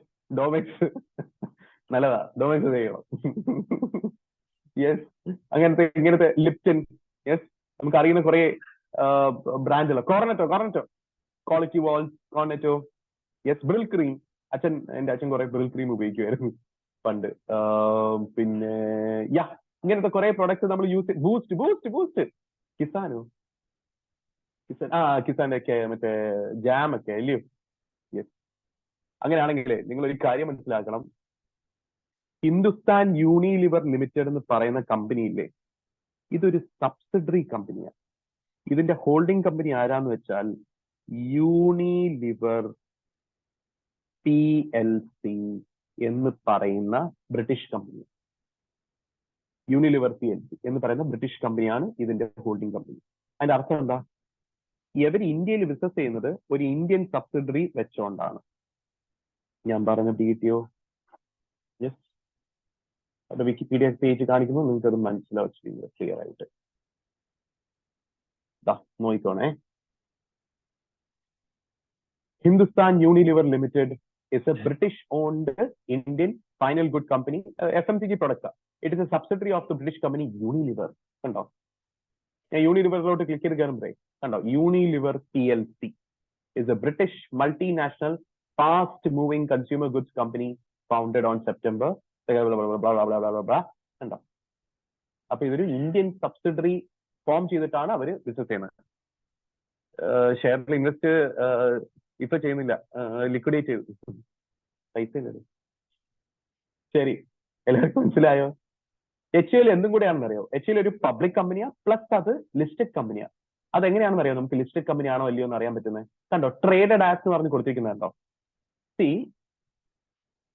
ട്രേഡിംഗ് എന്ന് പറഞ്ഞാൽ അതിന്റെ അർത്ഥം എന്താ? Trading, buying and selling. Trading, buying and selling. അപ്പൊ ഈ കമ്പനിയുടെ ഷെയർ വാങ്ങാനും വിൽക്കാനും കിട്ടും എവിടെ? മാർക്കറ്റിൽ. മാർക്കറ്റ് എന്ന് പറഞ്ഞാൽ എവിടെ? സ്റ്റോക്ക് മാർക്കറ്റിൽ. എന്ന് വെച്ചാൽ എന്താ? Stock exchange. അപ്പൊ ഇതിനെ എന്തെന്ന് വിളിക്കും? ലിസ്റ്റഡ് കമ്പനി എന്ന് വിളിക്കും. മനസ്സിലായോ? അപ്പൊ അതാണ് ഈ ട്രേഡഡ് ആസ് എന്ന് പറയുന്നത്. കണ്ടോ? പക്ഷെ ഈ ഷെയറിന്റെ പേര് മേടിക്കാൻ പോകുമ്പോഴേ നമ്മൾ എന്ത് പേര് പറയും? ഈ പേര് പറയണം. NSE ചെന്ന് ഹിന്ദ് യൂണി LVR എന്ന് പറയണം. BSE ചെന്നിട്ട് 560 എത്രയത് 50,696 എന്ന് പറയണം. അതാണ് ആ ഷെയറിന്റെ കോഡ്. ഞാൻ പറഞ്ഞു കണ്ടോ, BSE NSE. ഈ സെൻസെക്സ് നിഫ്റ്റി എന്താണെന്ന് നിങ്ങൾക്ക് അറിയാം? ചെറുതായിട്ട് ഞാനൊന്ന് പറഞ്ഞുതരാം. അവിടെ കാണുന്നത് കൊണ്ട് ഞാൻ ജസ്റ്റ് ഒന്ന് പറഞ്ഞുതരാം. ഇന്ത്യയിലെ 2 പ്രധാനപ്പെട്ട സ്റ്റോക്ക് എക്സ്ചേഞ്ചുകളുണ്ട്. ഒന്ന് NSEയും മറ്റത് BSE. BSE ആണ് oldest stock exchange in Asia. ലോകത്തെ തന്നെ ഓൾഡസ്റ്റ് വരുന്നത് യൂറോനെക്സ്റ്റ് അല്ലെങ്കിൽ പഴയ ആംസ്റ്റർഡാം സ്റ്റോക്ക് എക്സ്ചേഞ്ച് ആണ്. ഈ ആംസ്റ്റർഡാം സ്റ്റോക്ക് എക്സ്ചേഞ്ച് ഉപയോഗിച്ചുകൊണ്ടാണ് ഡച്ച് ഈസ്റ്റ് ഇന്ത്യ കമ്പനി പൈസ ശേഖരിച്ചത്. ഡച്ച് ഈസ്റ്റ് ഇന്ത്യ കമ്പനി ഞാൻ പറഞ്ഞു തന്നിട്ടുണ്ട് ചാർട്ടേഡ് കമ്പനിയുടെ സമയത്ത്. അപ്പൊ അതിനെ പറ്റിയിട്ട് വേറൊരു ചെറിയൊരു കഥയൊക്കെ ഉണ്ട്. അത് പിന്നീട് എപ്പോഴെങ്കിലും പറഞ്ഞുതരാൻ സമയം ഉണ്ടെങ്കിൽ. ഓക്കെ. അപ്പോഴേ നിങ്ങൾ ചോദിക്കും, സാറേ ഇന്ത്യയിൽ എത്ര ലിസ്റ്റഡ് കമ്പനീസ് ഉണ്ട്? ഇന്ത്യയിൽ ഒരു 6000 അടുപ്പിച്ചുണ്ട്. ഒരു 5000 6000ന്റെ ഇടയ്ക്ക് ലിസ്റ്റഡ് കമ്പനീസ് ഉണ്ട്. ഓക്കെ. മിക്ക കമ്പനീസും NSEയിലും BSEയിലും രണ്ടിടത്തും അവരുടെ ഷെയർ ഒക്കെ ട്രേഡ് ആവുന്നുണ്ട്. ഞാൻ പറയുന്നത് മനസ്സിലാവുന്നുണ്ടോ? ബോംബെ സ്റ്റോക്ക് എക്സ്ചേഞ്ചും നാഷണൽ സ്റ്റോക്ക് എക്സ്ചേഞ്ചും. നിങ്ങൾ വിശ്വസിക്കോ ഇല്ലയോ എന്ന് അറിയത്തില്ല. ബോംബെ സ്റ്റോക്ക് എക്സ്ചേഞ്ച് ലിമിറ്റഡ് എന്നാണ്, നാഷണൽ സ്റ്റോക്ക് എക്സ്ചേഞ്ച് ലിമിറ്റഡ് എന്നാണ് ബേസിക്കലി ബോംബെ സ്റ്റോക്ക് എക്സ്ചേഞ്ച് ആകുന്ന സ്റ്റോക്ക് എക്സ്ചേഞ്ചും നാഷണൽ സ്റ്റോക്ക് എക്സ്ചേഞ്ച് ആകുന്ന സ്റ്റോക്ക് എക്സ്ചേഞ്ചും ഒരു കമ്പനിയാണ്. രണ്ടും കമ്പനികളാണ്, പബ്ലിക് കമ്പനികളാണ്. അവർ ലിസ്റ്റ് ചെയ്യാനും കൂടെ പോയാ. ബോംബെ സ്റ്റോക്ക് എക്സ്ചേഞ്ച് ലിസ്റ്റ് ചെയ്യാൻ പോവുക, NSE ലിസ്റ്റ് ചെയ്യാൻ പോവുക. ഞാൻ കാര്യം പറഞ്ഞ ഓക്കെ. അപ്പം ബോംബെ സ്റ്റോക്ക് എക്സ്ചേഞ്ച് ഉണ്ട്, NSE ഉണ്ട്. എത്ര കമ്പനികൾ ഉണ്ടെന്ന് ഞാൻ പറഞ്ഞ ലിസ്റ്റഡ് 6000 ലിസ്റ്റഡ് കമ്പനീസ് ഉണ്ടെന്ന് ഞാൻ പറയുന്നത്. ഞാനൊരു കാര്യം പറയട്ടോ, നമ്മൾ എന്തുകൊണ്ടാണ് ഒരു ലിസ്റ്റഡ് കമ്പനിയുടെ ഷെയർ ഒക്കെ മേടിക്കാൻ താല്പര്യപ്പെടുന്നത്? ഇൻവെസ്റ്റ് ചെയ്യുന്നുണ്ടോ എന്നൊരു സ്റ്റുഡന്റ് ചോദിച്ചു. അതിന്റെ റീസൺ എന്താണെന്ന് വെച്ചാൽ, ഫോർ എക്സാമ്പിൾ ഇൻഫോസിസ് എന്ന് പറയുന്ന ഒരു കമ്പനി, ഇത് 1980s ഇൻകോർപ്പറേഷൻ കിട്ടിയതാണ്. ഓക്കെ, ഇവരുടെ ബിസിനസ് എന്താ? സോഫ്റ്റ്വെയർ ഡെവലപ്മെന്റ് ആണല്ലോ, എല്ലാവർക്കും അറിയുന്നതാ. ഇൻഫോസിസിന്റെ ഒരു വലിയൊരു ഓഫീസ് ഇവിടെ തന്നെ ഉണ്ട്, കഴക്കൂട്ടത്ത്. അതിന്റെ രജിസ്റ്റേർഡ് ഓഫീസ് ഇരിക്കുന്നത് ബാംഗ്ലൂരാണ്. ഓക്കെ, കഴക്കൂട്ടത്തും ഉണ്ട് ഇതിന്റെ ഒരു ബ്രാഞ്ച്. യെസ്, വലിയ വലിയ ഓഫീസ് അല്ലേ? ശരി. എന്ത് സംഭവിച്ചെന്ന് വെച്ചാൽ, ഇൻഫോസിസ് ആദ്യം തുടങ്ങിയപ്പോൾ ഒരു ചെറിയൊരു പ്രൈവറ്റ് കമ്പനി ആയിട്ട് തുടങ്ങി. പിന്നെ അവർ ഇച്ചിരിയും കൂടെ വലുതായി ഒരു പബ്ലിക് കമ്പനി ആയിട്ട് അവർ കൺവേർട്ട് ചെയ്തു. പബ്ലിക് കമ്പനി ആയിട്ട് കൺവേർട്ട് ചെയ്തിട്ട് കുറച്ച് നാള് അവർ പ്രോഫിറ്റബിൾ ആയിട്ടൊക്കെ പോയി. എന്നിട്ട് അവർ എന്ത് ചെയ്തു? പബ്ലിക് ഇഷ്യൂ ഒക്കെ നടത്തി അവരൊരു ലിസ്റ്റഡ് കമ്പനിയായി. മനസ്സിലായോ? അവരാദ്യം പബ്ലിക് ഇഷ്യൂ നടത്തുമ്പോൾ അതിനെ IPO എന്ന് പറയും, ഇനീഷ്യൽ പബ്ലിക് ഓഫർ. ആദ്യമായിട്ട് പൊതുജനങ്ങൾക്ക് സെക്യൂരിറ്റീസ് ആ കമ്പനി ലിസ്റ്റ് ചെയ്ത് പബ്ലിക് ഇഷ്യൂ ഒക്കെ നടത്തി പ്രോസ്പെക്ടസ് ഒക്കെ അടിച്ചിറക്കി ലിസ്റ്റ് ചെയ്യുമ്പോൾ അതിനെ IPO എന്ന് പറയും, ഇനീഷ്യൽ പബ്ലിക് ഓഫർ. അത് വീണ്ടും വീണ്ടും ആവർത്തിക്കുമ്പോൾ അതിനെ follow on public offer, further on public offer എന്നൊക്കെ പറയും, FPO. അപ്പൊ IPO ഉണ്ട്, SPO ഉണ്ട്. മനസ്സിലായോ? യെസ്, ചെറുതായിട്ട് നിങ്ങൾക്ക് പഠിക്കാനുണ്ട്. ഇവിടെ കൂടുതലും ഡീറ്റെയിൽ ആയിട്ട് പഠിക്കുന്ന CS സ്റ്റുഡൻസ് ഒക്കെയാണ് കേട്ടോ. IPO FPOയുടെ ഒക്കെ പ്രൊസീജിയർ ഒക്കെ ഭയങ്കര പാടാണ്. അത് അവർ CS കാര്യം നല്ല ഡീറ്റെയിൽ ആയിട്ട് പഠിക്കും. തൽക്കാലം ഇത്രയും മനസ്സിലാക്കിയാൽ മതി. അങ്ങനെയാണെങ്കിലേ ഇൻഫോസിസിന്റെ IPOയില് ഞാനൊരു 1000 ഷെയർ മേടിച്ചിരുന്നു എന്ന് വിചാരിച്ചു. മേടിച്ചത് 1995 വിചാരിച്ചു. ഒരു 1000 ഷെയർ മേടിച്ചു. 1000 ഷെയർ മേടിച്ചപ്പോ ഇതിന്റെ മാർക്കറ്റ് പ്രൈസ്, ഒരു ഷെയറിന്റെ മാർക്കറ്റ് പ്രൈസ് 50 ആണെന്ന് വിചാരിച്ചു. അങ്ങനെയാണെങ്കിൽ ഞാൻ എത്ര രൂപ കൊടുത്താ മേടിച്ചത്? 50 രൂപ കൊടുത്തു 1000 ഷെയറിന്. അപ്പൊ ഞാൻ എത്ര രൂപ സ്പെൻഡ് ചെയ്തു? 50,000 രൂപ സ്പെൻഡ് ചെയ്തിട്ടാണ് 1000 ഷെയർ മേടിച്ചത്. അപ്പൊ എന്റെ 50,000 രൂപയും കൂടെ ഞാൻ ഇൻഫോസിസിന് ബിസിനസ് ചെയ്യാൻ വേണ്ടി കൊടുത്തു. ഈ 50,000 രൂപ എന്നിൽ നിന്ന് കിട്ടിയതും അങ്ങനെ കുറെ ആൾക്കാരിൽ നിന്ന് കിട്ടിയതും വെച്ചിട്ട് അവർ പുതിയ പുതിയ സ്ഥലത്ത് ഓഫീസൊക്കെ ഇട്ട് കുറെ ക്ലയൻസ് ഒക്കെ വന്ന് അങ്ങനെ അവര് വർഷാവർഷം ഭയങ്കരമായിട്ട് വലുതായി വലുതായി വലുതായി വലുതായി വലുതായി അവരൊരു വലിയൊരു പ്രസ്ഥാനമായി. അവർ ഭയങ്കര പ്രോഫിറ്റബിൾ ആയിട്ടുള്ള ഒരു വലിയൊരു കമ്പനിയായി. മനസ്സിലായോ? നമ്മൾ ഒരു കമ്പനിയുടെ പ്രോഫിറ്റുകൾ എല്ലാ വർഷവും ഇങ്ങനെ കൂടിക്കൂടി വരുമ്പോൾ ആ കമ്പനിയിൽ ഇൻവെസ്റ്റ് ചെയ്യാനും ആ കമ്പനിയുടെ ഭാഗമാകാനും കുറെ ആൾക്കാർക്ക് താല്പര്യം വരും. അപ്പൊ ആ കമ്പനിയുടെ ഷെയറിന് ഡിമാൻഡ് കൂടും. അപ്പോ ഞാൻ മേടിച്ച സമയത്ത് അത് 50 രൂപയാണെങ്കിൽ അതൊരു 10 വർഷം കഴിയുമ്പോൾ നല്ലതുപോലെ ബിസിനസ് ഒക്കെ ചെയ്ത് നല്ല സൽപ്പേരൊക്കെ ഉണ്ടാക്കിയാൽ ഈ 50 ചിലപ്പോൾ 500 ആയെന്നിരിക്കും, 10 ഇരട്ടി കൂടിയെന്നൊക്കെ ഇരിക്കും. മനസ്സിലായോ? അങ്ങനെയാണെങ്കിൽ എന്റെ 50,000 ഇപ്പൊ എത്രയായി കാണും? 10 ഇരട്ടി ആയി കാണും, 5 ലക്ഷം ആയി കാണും ഒരു 10 വർഷം കൊണ്ട്. ഞാൻ പറഞ്ഞു മനസ്സിലായോ? 10 വർഷം കൊണ്ട് അത്രയും അതിന് വർധന ഉണ്ടായി. അപ്പൊ ഞാൻ 10 വർഷം കഴിഞ്ഞ് വിൽക്കുകയാണെങ്കിൽ ഈ 1000 ഷെയർ എനിക്ക് 5 ലക്ഷം രൂപ കിട്ടും. ഞാൻ പറഞ്ഞു മനസ്സിലായോ? അതേ സമയത്ത് ഞാനിത് ഫിക്സഡ് ഡെപ്പോസിറ്റ് ഇട്ടിരുന്നെങ്കിലും ഞാൻ 50,000 രൂപ 10 വർഷത്തേക്ക് ഫിക്സഡ് ഡെപ്പോസിറ്റ് ഇട്ട് 10 വർഷത്തേക്ക് 10% ആണ് റേറ്റ് ഓഫ് ഇൻട്രസ്റ്റ്. അങ്ങനെയാണെങ്കിൽ 50,000 10% എന്ന് പറഞ്ഞാൽ 5,000. 5,000 into 10 എന്ന് പറഞ്ഞാൽ 50,000. അപ്പം എന്റെ പ്രിൻസിപ്പൽ പ്ലസ് ഇൻട്രസ്റ്റ് എത്ര വരും? 50,000 പ്ലസ് 50,000 എത്ര വരും? 1 ലക്ഷം രൂപ വരും. 1 ലക്ഷം രൂപ എനിക്ക് കിട്ടത്തുള്ളായിരുന്നു ബാങ്ക് ഡെപ്പോസിറ്റ് ഇട്ടിരുന്നെങ്കിൽ. അതിന്റെ 5 ഇരട്ടിയായ 5 ലക്ഷം എനിക്ക് കിട്ടുന്നു ഞാൻ എന്തിട്ടപ്പോ? സ്റ്റോക്ക് മാർക്കറ്റിൽ കൊണ്ടുപോയ പൈസ ഇട്ടപ്പോ. പക്ഷെ നമ്മൾ ശ്രദ്ധിക്കണം, ഈ കമ്പനി അടുത്ത 10 വർഷത്തേക്ക് പ്രോഫിറ്റിൽ ഓടിയില്ലെങ്കിൽ നേരെ തിരിച്ചും വരാം. 50,000 രൂപ 500 രൂപയായിട്ടും കുറയാം കേട്ടോ. കിങ്ഫിഷർ എയർലൈൻസിലൊക്കെ കൊണ്ടിട്ടാൽ നേരെ തിരിച്ചും വരാം. ഞാൻ പറയുന്നത് മനസ്സിലാവുന്നുണ്ടോ? യെസ്. അങ്ങനെ എത്ര ലിസ്റ്റഡ് കമ്പനീസ് ഉണ്ട് നമുക്ക് ഇൻവെസ്റ്റ് ചെയ്യാനുള്ള ഓപ്പർച്യൂണിറ്റി നൽകുന്നത്? ഒരു 5,000 തൊട്ട് 6,000 റേഞ്ചിലുള്ള ലിസ്റ്റഡ് കമ്പനീസ് ഉണ്ട്. ഞാൻ 5,200 അങ്ങനെ വേണ്ട, 5,500 200 അങ്ങനെ വേണ്ട. മനസ്സിലായോ? ഇന്ത്യയിലുള്ള ലിസ്റ്റഡ് കമ്പനീസ്. കറക്റ്റ് ഫിഗർ വേണമെങ്കിൽ ഞാൻ പറഞ്ഞുതരാം, പിന്നീട് നോക്കി പറഞ്ഞുതരാം. എല്ലാവർക്കും പറഞ്ഞു കിട്ടിയോ? Reliance industries limited, Infosys limited, SBI, ഇതെല്ലാം ലിസ്റ്റഡാണ്. മനസ്സിലായി? SBI ഒരു കമ്പനി അല്ല, പക്ഷെ സ്റ്റാറ്റ്യൂട്ടറി കോർപ്പറേഷനാണ്, പക്ഷെ അവർക്ക് ലിസ്റ്റ് ചെയ്യാം. LICയും കമ്പനി അല്ല, സ്റ്റാറ്റ്യൂട്ടറി കോർപ്പറേഷനാണ്, പക്ഷെ അവർക്ക് ലിസ്റ്റ് ചെയ്യാം. അവർ ലിസ്റ്റ് ചെയ്തു, IPO ചെയ്തു ഈ ഇടയ്ക്ക്. അപ്പൊ എല്ലാവർക്കും ഇതുവരെ പറഞ്ഞു മനസ്സിലായോ? അങ്ങനെയാണെങ്കിൽ നമ്മൾ കേട്ടിട്ടുണ്ട് സെൻസെക്സ് ഇപ്പൊ മുകളിലോട്ടാ എന്നൊക്കെ പറഞ്ഞ് കേട്ടിട്ടുണ്ട്. നിഫ്റ്റി ഇപ്പൊ മുകളിലോട്ടാ, ഒരു പച്ച കളറൊക്കെ കാണിക്കും. മേളിലോട്ടൊക്കെ പോകുന്ന രീതിയിൽ ഇതാ ഇങ്ങനെയൊക്കെ ഒരു ഗ്രാഫ് ഒക്കെ വരും, ഇങ്ങനെയൊക്കെയുള്ള ഗ്രാഫ് വരും. യെസ്, അതേ സമയത്ത് ഇത് മോശമാണെങ്കിലേ ഒരു ചുമന്ന കളർ ഇങ്ങനെ പോകും. ഞാൻ വേണമെങ്കിൽ ഇപ്പൊ കാണിച്ചു തരാം. ഇതിന്റെ അർത്ഥം എന്താണെന്നും കൂടെ ഞാൻ പറഞ്ഞുതരാം. ഞാൻ സെൻസെക്സ് എന്ന് പറഞ്ഞ് അടിക്കുകയാണേ. ഇത് കണ്ട സെൻസെക്സ് മേളിലോട്ട് കയറിയ പച്ച കളറാ കാണിക്കുന്നത്, മോശമല്ല എന്നാണ് അതിന്റെ അർത്ഥം. ദാ ഇന്ന് ഇത്രയും കൂടി, ഇതിന്റെ പോയിന്റ്സ് ഇത്രയും കൂടി, അതായത് വീണ്ടും ചുമലയാവും പച്ചയാവും, അതിങ്ങനെ താഴെയും ഇങ്ങനെ ഇങ്ങനെ പൊക്കോണ്ടിരിക്കും.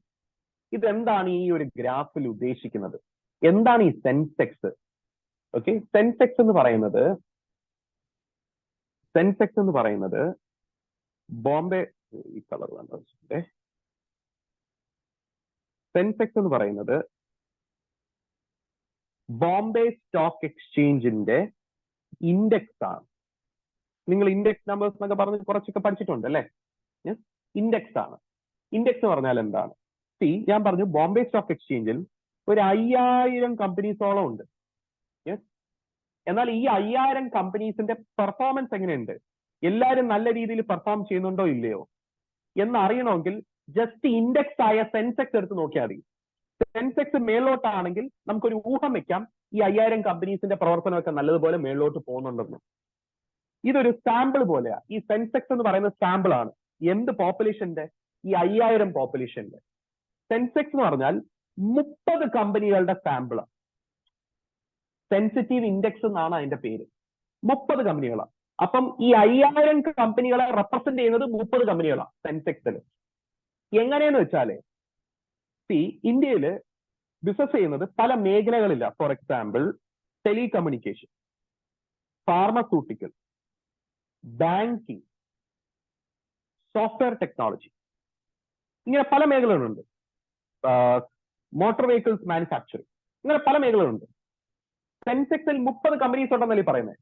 ഓരോരോ മേഖലയിൽ നിന്ന് 1-2 കമ്പനീസ് സെലക്ട് ചെയ്യും. ഫോർ എക്സാമ്പിൾ ടെലികമ്മ്യൂണിക്കേഷൻ മേഖലയിലെ ഇന്ത്യയിൽ ടെലികമ്മ്യൂണിക്കേഷൻ കമ്പനീസ് ഏതൊക്കെയുണ്ട്?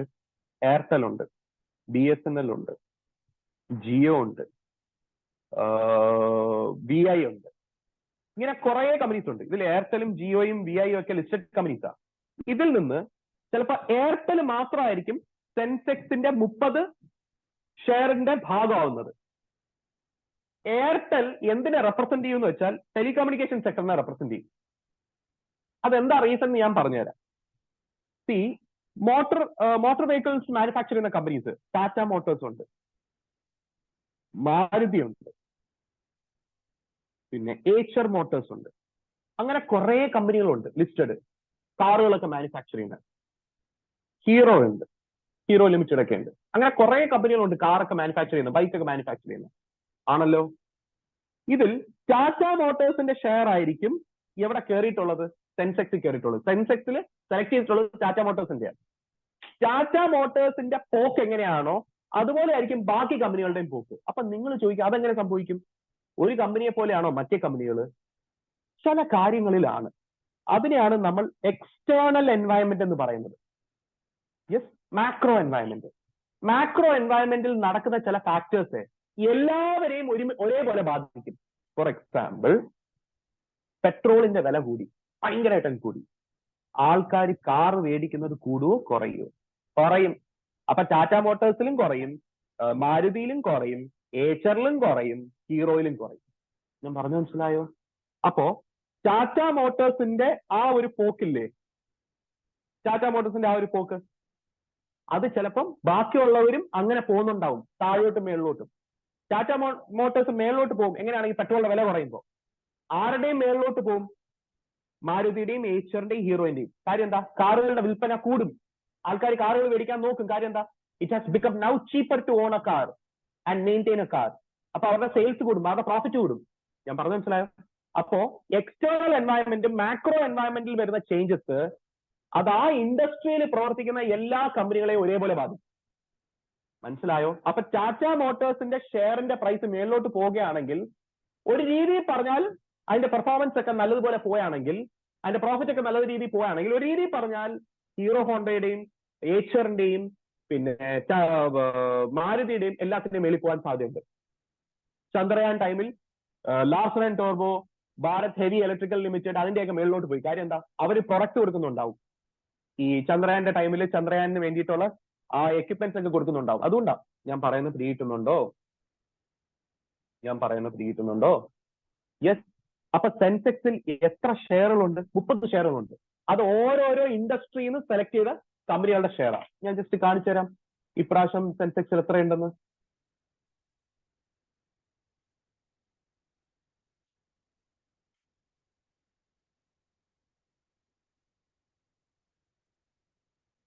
സെൻസെക്സിന്റെ കോൺസ്റ്റിറ്റ്യുവൻസി ഏതൊക്കെയാന്ന് നോക്കാം.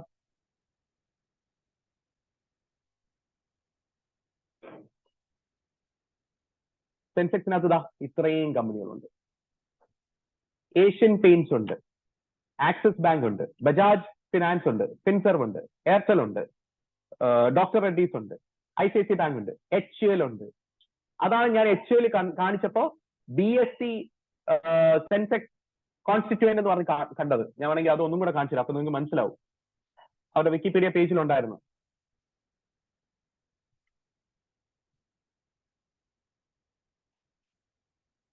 താഴ്ത്തു വരെ കണ്ടോ? BSEയുടെ കോൺസ്റ്റിറ്റ്യൂവന്റ് അത് വെച്ചാൽ BSEനകത്ത് ഇൻഡെക്സിനകത്ത് അവരുണ്ട്, HUL ഉണ്ട്. കണ്ടോ? BSE കോൺസ്റ്റിറ്റ്യൂവന്റ് വരും. നിഫ്റ്റിയിൽ അവരുണ്ട്. നിഫ്റ്റി എന്ന് പറഞ്ഞാൽ 50 ഷെയർ നാഷണൽ സ്റ്റോക്ക് എക്സ്ചേഞ്ചിലെ. നിഫ്റ്റി എന്ന് പറഞ്ഞാൽ നാഷണൽ 50 എന്നാണ്. അതിനകത്ത് അവരുണ്ട്, HUL ഉണ്ട്. യെസ്, എല്ലാവർക്കും പറഞ്ഞു MRFന്റെ നല്ല റേറ്റ് ആണ്. MRF മാർക്കറ്റ് റേറ്റ് ഭയങ്കര കൂടുതലാണ്. യെസ്, എല്ലാവർക്കും പറയുന്നത് പിടികിട്ടുന്നുണ്ടോ? HDFC ഉണ്ടാവും, ഉറപ്പാ. ബാങ്കുകളുടെ ഒരു ലീഡിംഗ് ബാങ്കാണ് HDFC ഉണ്ടാവും. ITC ഉണ്ട്, ഇൻഫോസിസ് ഉണ്ട്, ലാസർ ആൻഡ് ടോർബോ. നേരത്തെ പറഞ്ഞ ഇന്ത്യയിലെ one of the leading manufacturing companies laser and turbo. Laser and turbo പേര് കേൾക്കുമ്പോൾ ഇന്ത്യൻ കമ്പനി ആണോ എന്നൊക്കെ ഡൗട്ട് അടിക്കും. ഇന്ത്യൻ കമ്പനി തന്നെയാണ്. 2 ഫോറിനേഴ്സ് സ്റ്റാർട്ട് ചെയ്ത് ഇന്ത്യയിൽ വന്നാണ് സ്റ്റാർട്ട് ചെയ്തത്. റിലയൻസ് ഇൻഡസ്ട്രീസ് ലിമിറ്റഡ് ഉണ്ട്, SBI ഉണ്ട്, സൺ ഫാർമ ഉണ്ട്. സൺ ഫാർമ നിങ്ങൾ അറിഞ്ഞിട്ടുണ്ടാവും, റാൻ വാക്സിൻ ഒക്കെ മേടിച്ച് ഇടയ്ക്ക് വെച്ച് സൺ ഫാർമയുടെ മുതലാളിയായിരുന്നു ഇന്ത്യയിലെ ഏറ്റവും വലിയ സാങ്വി, വിക്രം സാങ്വിയോ അങ്ങനെ വേണ്ട അദ്ദേഹത്തിന്റെ പേര്. ഇടയ്ക്ക് വെച്ച് അദ്ദേഹമായിരുന്നു ഇന്ത്യയിലെ ഏറ്റവും റിച്ചസ്റ്റ് മാൻ ഒക്കെ ആയിരുന്നത്. വിപ്രോ ഉണ്ട്, ടൈറ്റൻ ഉണ്ട്, ടെക് മഹീന്ദ്ര ഉണ്ട്. ടെക് മഹീന്ദ്ര ഏതാണെന്നറിയോ? പഴയ സത്യൻ കമ്പ്യൂട്ടേഴ്സ് ആണ് ടെക് മഹീന്ദ്ര. പോട്ടെ, ശരി. ടാറ്റ കൺസൾട്ട്, TCS ഉണ്ട്. അങ്ങനെ ഇത്രയും കമ്പനികളാണ് സെൻസെക്സ് വരുന്നത്. നിഫ്റ്റി എടുത്ത 50 എണ്ണം വരും. അപ്പം ഇത്രയും ഈ 30 കമ്പനികളുടെ പോക്ക് നോക്കിയാൽ മാർക്കറ്റിന്റെ പോക്ക് നമുക്ക് അറിയാൻ പറ്റും. ഈ 30 കമ്പനി ഈ 5000 ടോട്ടൽ ലിസ്റ്റഡ് കമ്പനീസിനെ ഒരു രീതി പറഞ്ഞാൽ മാക്രോ ലെവലിൽ റെപ്രസെന്റ് ചെയ്യും. മനസ്സിലായോ? ഇൻഡിവിജ്വലി ഇവർ തമ്മിൽ നല്ല വ്യത്യാസം ഉണ്ടാവും. എയർടെലും ജിയോന്റെ ഒരു രീതി തന്നെ ഡിഫറൻസ് ആണ്. പക്ഷെ എന്നാലും മാക്രോ ലെവലിൽ എന്ന് വെച്ചാൽ എക്സ്റ്റേണൽ എൻവയറമെന്റ് നോക്കോ സിമിലർ ആണ്. മനസ്സിലായോ? യെസ്, ചെറിയൊരു ഐഡിയ കിട്ടിയോ? അപ്പൊ തിരിച്ചു വരാം. അതാണ് ഈ ട്രേഡഡ് ആസ് എന്നൊക്കെ പറഞ്ഞ് കാണുന്നത്. നമ്മൾ ഈ വിക്കിപീഡിയ പേജൊക്കെ എടുക്കുമ്പോഴേ ഇങ്ങനെ ട്രേഡഡ് ആസ് എന്ന് പറഞ്ഞ് കാണും. ഞാൻ സിമ്പിൾ ആയിട്ട് വേറെണ്ണം കാണിച്ചത് ഇൻഫോസിസിന്റെ ഒരു പ്രത്യേകത എന്താണെന്നറിയോ? അവർ ഇന്ത്യയിൽ മാത്രമല്ല ലിസ്റ്റഡ്, അവർ ഇന്ത്യക്ക് പുറത്തും ലിസ്റ്റ് ചെയ്തിട്ടുണ്ട്. പുറത്തുള്ള വേറെ ന്യൂയോർക്ക് സ്റ്റോക്ക് എക്സ്ചേഞ്ചിൽ വരെ അവർ ലിസ്റ്റ് ചെയ്തിട്ടുണ്ട്. ഞാൻ ജസ്റ്റ് കാണിച്ചത് ഇൻഫോസിസ് ലിമിറ്റഡ്. യെസ്, കാണോ? ഇൻഫോസിസ് ആദ്യം സ്റ്റാർട്ട് ചെയ്തത് ഇൻഫോസിസ് കൺസൾട്ടൻസ് പ്രൈവറ്റ് ലിമിറ്റഡ് ആയിട്ടാ, എന്നിട്ട് ഇൻഫോസിസ് ടെക്നോളജീസ് പ്രൈവറ്റ് ലിമിറ്റഡ് ആയിട്ടാ, എന്നിട്ട് ഇൻഫോസിസ് ടെക്നോളജീസ് ലിമിറ്റഡ് ആയിട്ടാ. അതിന്റെ അർത്ഥം ആദ്യം അവരൊരു പ്രൈവറ്റ് കമ്പനി ആയിരുന്നു, പിന്നെ പബ്ലിക് കമ്പനിയായി, പിന്നെ ലിസ്റ്റഡ് കമ്പനിയായി. അവർ എവിടെയൊക്കെയാ ട്രേഡ് ചെയ്യുന്നത്? BSEയിൽ, NSEയിൽ, NYSEയിൽ, ന്യൂയോർക്ക് സ്റ്റോക്ക് എക്സ്ചേഞ്ച്. അപ്പൊ ന്യൂയോർക്ക് സ്റ്റോക്ക് എക്സ്ചേഞ്ചിൽ പോയാലും ഇൻഫോസിസിന്റെ ഷെയർ വാങ്ങാനൊക്കെ കിട്ടും. കാര്യം അവർ അവിടെയും ട്രേഡ് ചെയ്യുന്നുണ്ട്. ഞാൻ പറഞ്ഞ മനസ്സിലായോ? യെസ്. ഇതിനകത്ത് ഈ ഫൗണ്ടേഴ്സ് കണ്ടോ? ഈ ഫൗണ്ടേഴ്സിലെ എനിക്ക് തോന്നുന്നു ക്രിസ് ഗോപാലകൃഷ്ണന്റെ മകളുടെ ഹോട്ടലാണ് മറ്റേ ഓബൈ താമര ട്രിവാൻഡ്രത്തുള്ളത്. ഓക്കെ, ഓബൈ കണ്ടോ? ഇദ്ദേഹത്തിന്റെ വീട് ട്രിവാൻഡ്രത്തായിരുന്നു. ആ ഓബൈ താമര എന്ന് പറഞ്ഞ ആ പെൺകൊച്ചിന്റെ പഴയ കൊച്ചുനാളത്തെ പേരാ. ഓക്കെ, ഇദ്ദേഹത്തിന്റെ മകളുടെ ഹോട്ടലാണ് അത്, ഓബൈ താമര. നമ്മൾ കഴക്കൂട്ടത്ത് കാണത്തില്ലേ, ലുലുവിന്റെ ഓപ്പോസിറ്റ് ആയിട്ട് ആ ഓബൈ താമര ഇൻഫോസിസിന്റെ ഫൗണ്ടറിന്റെ മോളുടെ ഹോട്ടലാണ് അത്. ഓക്കെ, ജസ്റ്റ് ഒന്ന് കാണിച്ചെന്നേ ഉള്ളൂ. യെസ്. നിങ്ങൾക്ക് പിന്നെ നാരായണമൂർത്തി അറിയാം. നാരായണമൂർത്തി ഈ ഇടയ്ക്ക് പത്രത്തിലൊക്കെ ഇച്ചിരി ഒന്ന് ഫേമസ് ആയി. എന്ത് പറഞ്ഞുകൊണ്ട്? യങ്സ്റ്റേഴ്സ് ഇച്ചിരിയും കൂടെ വർക്ക് ചെയ്യണമെന്ന്, ഇന്ത്യയിലെ യങ്സ്റ്റേഴ്സ് ഇച്ചിരിയും കൂടെ ഓഫീസ് ടൈം കൂട്ടണമെന്ന്, അതായത് ചാവണമെന്ന് ഇയാൾക്ക് വേണ്ടിയിട്ടല്ല. യെസ്, ഞാൻ ജസ്റ്റ് പറഞ്ഞതാ. നിങ്ങൾ ന്യൂസ് കാണുന്നുണ്ടെങ്കിൽ നിങ്ങൾ അറിയുന്നുണ്ടാവും. ഇന്നലെ നമ്മൾ ഇൻഡിഗോ എയർലൈൻസിനെ പറ്റി മെൻഷൻ ചെയ്തേ ഉള്ളൂ. ഇന്നലെ ഇൻഡിഗോ എയർലൈൻസ് കുറച്ച് പ്രശ്നങ്ങളൊക്കെ ഉണ്ടാക്കി, അറിയോ? നിങ്ങൾ അറിഞ്ഞിരുന്നോ? യെസ്, ഇൻഡിഗോ എയർലൈൻസ് കുറച്ച് പ്രശ്നങ്ങളൊക്കെ ഉണ്ടാക്കി. ശരി, അത് പോട്ടെ. ഇന്നലെ ന്യൂസിലൊക്കെ വന്നിരുന്ന ഭയങ്കര ചർച്ചാ വിഷയമായതാ. ഒരു പാസഞ്ചർ പൈലറ്റിനെ കയറി അടിച്ചു. നല്ല ഐശ്വര്യം. അയ്യോ, ഇന്ന് ഏത് കമ്പനിയെ പറ്റി പറയണം? ഇന്ന് നമുക്കൊരു സ്ഫോടനം ഉണ്ടാക്കാം. ഏത് കമ്പനിയെ പറ്റി പറയണം? SBI. SBI സ്ഥിരം സ്ഫോടനമാ. അവര് പിന്നെ ഭയങ്കര മാന്യന്മാരായതുകൊണ്ട് നമുക്ക് അടിക്കാൻ തോന്നത്തില്ല, അല്ലേ? യെസ്. ശരി, എല്ലാവർക്കും ഏകദേശം ഇതൊക്കെ പിടികിട്ടിയോ? യെസ്. ഡിഫറെന്റ് ടൈപ്സ് ഓഫ് കമ്പനീസിനകത്ത് നമ്മൾ ഏതൊക്കെ ഡിസ്കസ് ചെയ്തു? ഇനി സെക്ഷൻ 8ഉം ഗവൺമെന്റും ബാക്കിയുണ്ട്. നമുക്ക് സെക്ഷൻ 8ലോട്ട് മൂവ് ഓൺ ചെയ്യാം. സെക്ഷൻ 8ലോട്ട് മൂവ് ഓൺ ചെയ്യാം. Yes everybody? യെസ്, സെക്ഷൻ 8ലോട്ട് മൂവ് ഓൺ ചെയ്യാം. അടുത്ത ഹെഡിങ് എഴുതിക്കോ guys. Section 8 company.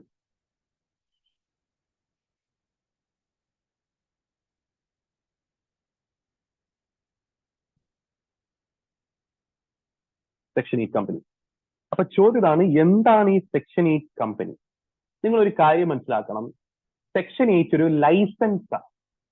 Okay, section 8 എന്താണ്? ഒരു ലൈസൻസാ. അപ്പൊ യഥാർത്ഥത്തിൽ രണ്ട് ടൈപ്പ് കമ്പനിയേ ഉള്ളൂ, പ്രൈവറ്റ് കമ്പനി അല്ലെങ്കിൽ പബ്ലിക് കമ്പനി.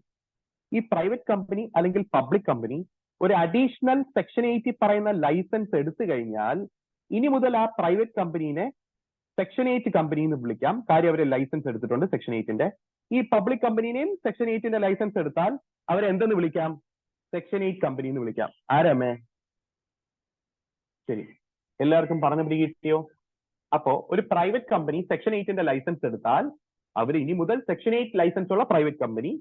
ഒരു പബ്ലിക് കമ്പനി സെക്ഷൻ 8ന്റെ ലൈസൻസ് എടുത്താൽ അവർ ഇനി മുതൽ സെക്ഷൻ 8 കമ്പനി. അപ്പൊ ബേസിക്കലി സെക്ഷൻ 8 ആവണമെങ്കിൽ ലൈസൻസ് എടുത്താൽ മതി ആ പ്രൈവറ്റ് കമ്പനി അല്ലെങ്കിൽ പബ്ലിക് കമ്പനി. മനസ്സിലായോ? ആ ലൈസൻസ് എങ്ങനെ എടുക്കും, അതിന്റെ പ്രൊസീജിയർ ഒക്കെ ഇപ്പൊ നിങ്ങളുടെ ടെക്സ്റ്റ് ബുക്കിൽ ഇച്ചിരിയും കൂടെ ഡീറ്റെയിൽഡ് ആയിട്ട് എക്സ്പ്ലെയിൻ ചെയ്തിട്ടുണ്ട്. പണ്ട് ഇത്രയും ഡീറ്റെയിൽ ആയിട്ട് എക്സ്പ്ലെയിൻ ചെയ്തിട്ടില്ലായിരുന്നു. അപ്പൊ ഇതൊരു അഡീഷണൽ പോർഷൻ ആയിട്ട് നല്ലതുപോലെ വന്നിട്ടുണ്ട് കേട്ടോ സെക്ഷൻ 8ന്റെ. അപ്പൊ സെക്ഷൻ 8 പണ്ടത്തെ പോലെയല്ല, ഇച്ചിരിയും കൂടെ വെയിറ്റേജ് കൂടുകയാണ് പുതിയ സിലബസ് പ്രകാരം. അണ്ടർസ്റ്റുഡ്? അപ്പൊ ഈ സെക്ഷൻ 8 എന്താണെന്ന് ഞാൻ പറഞ്ഞുതരാം. യെസ്, ഇത് ഡീറ്റെയിൽഡ് ആയിട്ട് വേറൊരു ലെക്ചറിലായിരിക്കും ഞാൻ അത് കവർ ചെയ്യുന്നത്. കാര്യം കൺവേർഷൻ ഓഫ് കമ്പനീസ് എല്ലാം അതിനകത്താണ് വരുന്നത്.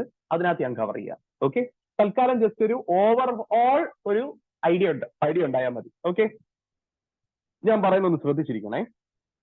നമ്മൾ 50 പേരില്ലേ? നമ്മൾ 50 പേരും കുറച്ച് നല്ല ആൾക്കാരായോണ്ടേ നമുക്ക് എന്ത് സ്റ്റാർട്ട് ചെയ്യണമെന്ന് താല്പര്യമുണ്ടെന്ന് അറിയോ? ഒരു സ്കൂൾ സ്റ്റാർട്ട് ചെയ്യണമെന്ന് താല്പര്യമുണ്ട്. യെസ്, ഒരു സ്കൂൾ സ്റ്റാർട്ട് ചെയ്യണമെന്ന് താല്പര്യമുണ്ട്. ഫസ്റ്റ് സ്റ്റാൻഡേർഡ് തൊട്ട് 12th സ്റ്റാൻഡേർഡ് വരെ നല്ല എഡ്യൂക്കേഷൻ കൊടുക്കണം സ്റ്റുഡൻസിന്. യെസ്, വളരെ കുറച്ച് ഫീസ് മേടിച്ചുകൊണ്ട്. അപ്പൊ നമ്മൾ എന്ത് ഉദ്ദേശത്തോടെയാണ് ഈ സ്കൂൾ സ്റ്റാർട്ട് ചെയ്യുന്നത്? പ്രോഫിറ്റ് ഉണ്ടാക്കാൻ ഉദ്ദേശത്തോടെ ഒന്നും അല്ല. ഒരു ചാരിറ്റബിൾ രീതിയിൽ, ഒരു ചാരിറ്റബിൾ ഒബ്ജക്റ്റോടെ സമൂഹത്തിന് നല്ലത് വരുന്ന രീതിയിൽ ഒരു പ്രവൃത്തി ചെയ്യാൻ വേണ്ടിയിട്ട് നമ്മൾ ഒരു സ്കൂൾ സ്റ്റാർട്ട് ചെയ്യുക. മനസ്സിലായോ? സാധാരണ രീതിയിൽ ഒരു ചാരിറ്റബിൾ ഇൻസ്റ്റിറ്റ്യൂഷൻ ആണെങ്കിലേ അത് ഒന്നെങ്കിൽ ഒരു ട്രസ്റ്റ് ആയിട്ടായിരിക്കും സ്റ്റാർട്ട് ചെയ്യുന്നത്, അല്ലെങ്കിൽ ഒരു കോപ്പറേറ്റീവ് സൊസൈറ്റി ആയിട്ടായിരിക്കും സ്റ്റാർട്ട് ചെയ്യുന്നത്, വേണമെങ്കിൽ ഒരു കമ്പനി ആയിട്ടും സ്റ്റാർട്ട് ചെയ്യാം. അപ്പൊ ഒരു കമ്പനി ആയിട്ട് നമുക്ക് ചാരിറ്റി ചെയ്യാൻ പറ്റും. പക്ഷെ കമ്പനി ആയിട്ട് നമ്മൾ രജിസ്റ്റർ ചെയ്യുമ്പോൾ ഒന്നെങ്കിൽ ഒരു പ്രൈവറ്റ് കമ്പനി അല്ലെങ്കിൽ ഒരു പബ്ലിക് കമ്പനി ആയിട്ട് രജിസ്റ്റർ ചെയ്തതിനു ശേഷം നമ്മൾ അഡീഷണലി സെക്ഷൻ 8 കൊടുത്തിരിക്കുന്ന ആ ലൈസൻസും എടുക്കണം. ഞാൻ പറഞ്ഞു മനസ്സിലായ? ആ ലൈസൻസും കൂടെ എടുത്തു കഴിഞ്ഞാൽ നമുക്ക് ആ കമ്പനീനെ നോട്ട് ഫോർ പ്രോഫിറ്റ് കമ്പനി എന്ന് വിളിക്കാം. മനസ്സിലായോ? അതായത് സെക്ഷൻ 8ന്റെ licence not for profit business ചെയ്യാൻ ഉദ്ദേശിക്കുന്ന കമ്പനികൾക്ക് കൊടുക്കുന്ന ലൈസൻസ്. ഞാൻ പറഞ്ഞു പിടികിട്ടിയോ? യൂഷ്വലി സ്കൂളുകളും കോളേജും എല്ലാം ട്രസ്റ്റ് ആയിരിക്കും കേട്ടോ, അല്ലെങ്കിൽ കോപ്പറേറ്റീവ് സൊസൈറ്റി ആയിരിക്കും. വേണമെങ്കിൽ ഒരു കമ്പനി രൂപത്തിലും ചെയ്യാം. ഓക്കെ, എല്ലാവർക്കും പറഞ്ഞത് പിടികിട്ടിയോ? അപ്പൊ നമ്മൾ 50 പേരും കൂടെ എന്ത് ചെയ്തു? ഒരു പബ്ലിക് കമ്പനി സ്റ്റാർട്ട് ചെയ്തു. എന്നിട്ട് എന്തും കൂടെ ചെയ്തു? പബ്ലിക് കമ്പനി സ്റ്റാർട്ട് ചെയ്തു. പ്രൈവറ്റ് അല്ല, പബ്ലിക് സ്റ്റാർട്ട് ചെയ്തു. എന്നിട്ട് എന്ത് ചെയ്തു? സെക്ഷൻ 8ന്റെ ലൈസൻസിന് അപ്ലൈ ചെയ്യാൻ പോയാ. അപ്പൊ ചോദ്യം ഇതാണ്, സെക്ഷൻ 8ന്റെ ലൈസൻസിന് ആരെയാണ് നമ്മൾ ആർക്കാണ് നമ്മൾ ആപ്ലിക്കേഷൻ കൊടുക്കേണ്ടത്? ആർക്കാണ് ലൈസൻസ് തരാൻ അധികാരമുള്ളത്? ലൈസൻസ് തരാൻ അധികാരമുള്ളത് സെൻട്രൽ ഗവൺമെന്റ്. ചോദ്യം ഇതാണ്, എന്താണ് ഈ സെൻട്രൽ ഗവൺമെന്റ്? സെൻട്രൽ ഗവൺമെന്റ് എന്ന് വെച്ചാൽ യഥാർത്ഥത്തിൽ സെൻട്രൽ ഗവൺമെന്റ് എന്ന് വെച്ചാൽ യൂഷ്വലി ഞാൻ ഫസ്റ്റ് ക്ലാസ്സിൽ കുറച്ച് ഡീറ്റെയിൽഡ് ആയിട്ട് എടുക്കുന്ന കുറച്ച് പോർഷൻസ് ഉണ്ട്. അത് ഞാൻ ഇപ്രാവശ്യം എടുക്കാത്തതിന്റെ മെയിൻ റീസൺ എന്ന് വെച്ചാൽ നിങ്ങൾക്ക് ബോറടിക്കും. ചിലപ്പോൾ നിങ്ങൾ ഓൾറെഡി ലോ ഒക്കെ കേട്ടിട്ടുള്ളതാണ്. അപ്പൊ നിങ്ങൾ ഇതൊക്കെ എനിക്ക് അറിയുന്നില്ലേ, അല്ലെങ്കിൽ നിങ്ങൾക്ക് അറിയുമെന്ന് നിങ്ങൾക്ക് വിചാരമുണ്ട്, ഓക്കെ എന്ന് വേണമെങ്കിലും പറയാം. ചിലവർക്ക് അതിന്റെ ക്ലാരിറ്റി ഇപ്പോഴും കിട്ടിയിട്ടില്ല. ഓക്കെ, തൽക്കാലം ഞാൻ പറയുന്നത് സെൻട്രൽ ഗവൺമെന്റ് എന്താണെന്ന് വെച്ചാല് prime minister, finance minister, home minister, education minister, external affairs minister, അങ്ങനെ ഓരോരോ മേഖലകൾ നോക്കുന്ന മിനിസ്റ്റേഴ്സും പ്രൈം മിനിസ്റ്റേഴ്സും കൂടെ ഒരുമിച്ച് നിൽക്കുമ്പോൾ ഇവരെ വിളിക്കുന്നതാണ് എക്സിക്യൂട്ടീവ്. നിങ്ങൾ ചിലപ്പോൾ പഠിച്ചിട്ടുണ്ടാവും ലെജിസ്ലേച്ചർ, എക്സിക്യൂട്ടീവ്, ജുഡീഷ്യറി. ഡീറ്റെയിൽഡ് ആയിട്ട് ഞാൻ ഒരു ലെക്ചർ ഇടാം, ലൈവായിട്ട് കാണിക്കുന്നില്ല. നിങ്ങൾക്ക് വേണമെങ്കിൽ അത് കാണാം. അത് കാണുമ്പോൾ നിങ്ങൾക്ക് ഒരു ഐഡിയ കിട്ടും എന്താണ് ഈ ലെജിസ്ലേച്ചർ, എക്സിക്യൂട്ടീവ്, ജുഡീഷ്യറി എന്നുള്ളത്. ആ ഐഡിയ ഉണ്ടെങ്കിൽ നിങ്ങൾക്ക് ലോ പഠിക്കാനൊക്കെ ഇച്ചിരി കൂടെ എളുപ്പമാവും. ഓക്കെ, ശരി. അപ്പോ എക്സിക്യൂട്ടീവ് എന്ന് പറയുന്നത് ആരാ ഇന്ത്യയിൽ? സെൻട്രൽ ലെവൽ എക്സിക്യൂട്ടീവ് എന്ന് പറഞ്ഞാൽ പ്രൈം മിനിസ്റ്ററും ഓരോരോ മേഖലയിലുള്ള മിനിസ്റ്റേഴ്സും കൂടെ ഒരുമിച്ച് നിൽക്കുമ്പോൾ ഇവരെ കൗൺസിൽ ഓഫ് മിനിസ്റ്റേഴ്സ് പറയും. ഇവരും പ്രസിഡന്റും കൂടെ ഒരുമിച്ച് നിൽക്കുമ്പോഴാണ് ഇവരെ എക്സിക്യൂട്ടീവ് എന്ന് പറയുന്നത്. പക്ഷെ പ്രസിഡന്റ് ജോലി ചെയ്യത്തില്ല. ജോലി ചെയ്യുന്ന എല്ലാവരും ഈ പ്രൈം മിനിസ്റ്റേഴ്സ് ഇവരുമാണ്. പ്രസിഡന്റിനെ അഡ്വൈസ് ചെയ്യും പ്രൈം മിനിസ്റ്റർ. അങ്ങനെയാണ് കോൺസ്റ്റിറ്റ്യൂഷനിൽ എഴുതിയിരിക്കുന്നത്. പക്ഷെ നിങ്ങൾ അതൊന്നും ഡീറ്റെയിൽ ആയിട്ടൊന്നും നോക്കണ്ട, തൽക്കാലം ഇത്രയും മനസ്സിലാക്കിയാൽ മതി. സെൻട്രൽ ഗവൺമെന്റ് വെച്ചാൽ പ്രൈം മിനിസ്റ്ററും പിന്നെ മിനിസ്റ്റേഴ്സ് ബാക്കി എല്ലാവരും കൂടെ ഒരുമിച്ച് നിൽക്കുമ്പോൾ അവരെ സെൻട്രൽ ഗവൺമെന്റ് പറയും. സെൻട്രൽ ഗവൺമെന്റ് വെച്ചാൽ എക്സിക്യൂട്ടീവ്. അണ്ടർസ്റ്റുഡ്? അപ്പൊ ചോദ്യം ഇതാണ്, സെക്ഷൻ 8ന്റെ ലൈസൻസ് ആരാണ് തരുന്നത്? സെൻട്രൽ ഗവൺമെന്റാ തരുന്നത്. പക്ഷെ സെൻട്രൽ ഗവൺമെന്റിന് ഈ ലൈസൻസ് കൊടുക്കാൻ വേണ്ടിയിട്ടുള്ള ആൾക്കാരുടെ ആപ്ലിക്കേഷൻ എടുക്കാൻ സമയമില്ലാത്തതുകൊണ്ട് സെൻട്രൽ ഗവൺമെന്റ് എന്ത് ചെയ്തെന്നറിയോ? ഈ ലൈസൻസ് തരാനുള്ള അധികാരം അവർ ഡെലിഗേറ്റ് ചെയ്തു. ഡെലിഗേറ്റ് ചെയ്യാന്ന് വെച്ചാൽ എന്താ? നിങ്ങളുടെ അധികാരം നിങ്ങൾ വേറൊരാൾക്ക് കൊടുക്കുക. ആടാ നീ ഉപയോഗിച്ചോടാ, എനിക്ക് ഈ അധികാരമുണ്ട്, ഇപ്പൊ ഞാൻ നിനക്ക് ആ അധികാരം തരാം, നീ ഉപയോഗിച്ചോ. അതിനാണ് ഡെലിഗേഷൻ എന്ന് പറയുന്നത്. അപ്പൊ സെൻട്രൽ ഗവൺമെന്റ് ഈ അധികാരം ആർക്കാ ഡെലിഗേറ്റ് ചെയ്ത് കൊടുത്തതെന്ന് വെച്ചാൽ ROC, രജിസ്ട്രാർ ഓഫ് കമ്പനീസ്. അപ്പൊ സിമ്പിൾ ആയിട്ട് പറഞ്ഞാലേ സെക്ഷൻ 8ന്റെ ലൈസൻസ് കിട്ടണമെങ്കിൽ നിങ്ങൾ സെൻട്രൽ ഗവൺമെന്റ് അപ്രോച്ച് ചെയ്യണമെന്നാ. സെൻട്രൽ ഗവൺമെന്റ് ആ അധികാരം ആർക്ക് കൊടുത്തു? ROCക്ക് കൊടുത്തു. അപ്പൊ നിങ്ങൾ ആരെ അപ്രോച്ച് ചെയ്താൽ നിങ്ങൾക്ക് ഈ ലൈസൻസ് കിട്ടും? ROCനെ അപ്രോച്ച് ചെയ്താൽ ഈ ലൈസൻസ് കിട്ടും. എല്ലാവർക്കും ഞാൻ പറഞ്ഞു പിടികിട്ടിയ? യെസ്. അപ്പൊ ആരെ അപ്രോച്ച് ചെയ്യണം സെക്ഷൻ 8ന്റെ ലൈസൻസ് കിട്ടാൻ? ROCനെ അപ്രോച്ച് ചെയ്താൽ മതി. കാര്യം സെൻട്രൽ ഗവൺമെന്റ് ആ അധികാരം ആർക്ക് ഡെലിഗേറ്റ് ചെയ്ത് കൊടുത്തു? ROCക്ക് കൊടുത്തു. എല്ലാവർക്കും പറഞ്ഞു പിടികിട്ടിയ? എല്ലാവർക്കും പറഞ്ഞത് പിടികിട്ടിയ? യെസ്. അങ്ങനെയാണെങ്കിൽ ഞാൻ പറയുന്നത് ഒന്ന് ശ്രദ്ധിച്ചിരിക്കണേ. ലൈസൻസ് കിട്ടണമെങ്കിൽ ചില കണ്ടീഷൻസ് പാലിച്ചുകൊണ്ട് വേണം ROCനെ അപ്രോച്ച് ചെയ്യാൻ. ആദ്യത്തെ കണ്ടീഷൻ, നിങ്ങൾ കമ്പനി ഫോം ചെയ്തതിന്റെ ഒബ്ജക്റ്റ് ക്ലോസിൽ, അതായത് മെമ്മോറാണ്ടത്തിലെ ഒബ്ജക്ട് ക്ലോസിൽ അല്ലെങ്കിൽ ഒബ്ജക്റ്റ് ആയിട്ട് നിങ്ങൾ വെച്ചിരിക്കുന്നത് education, art, science,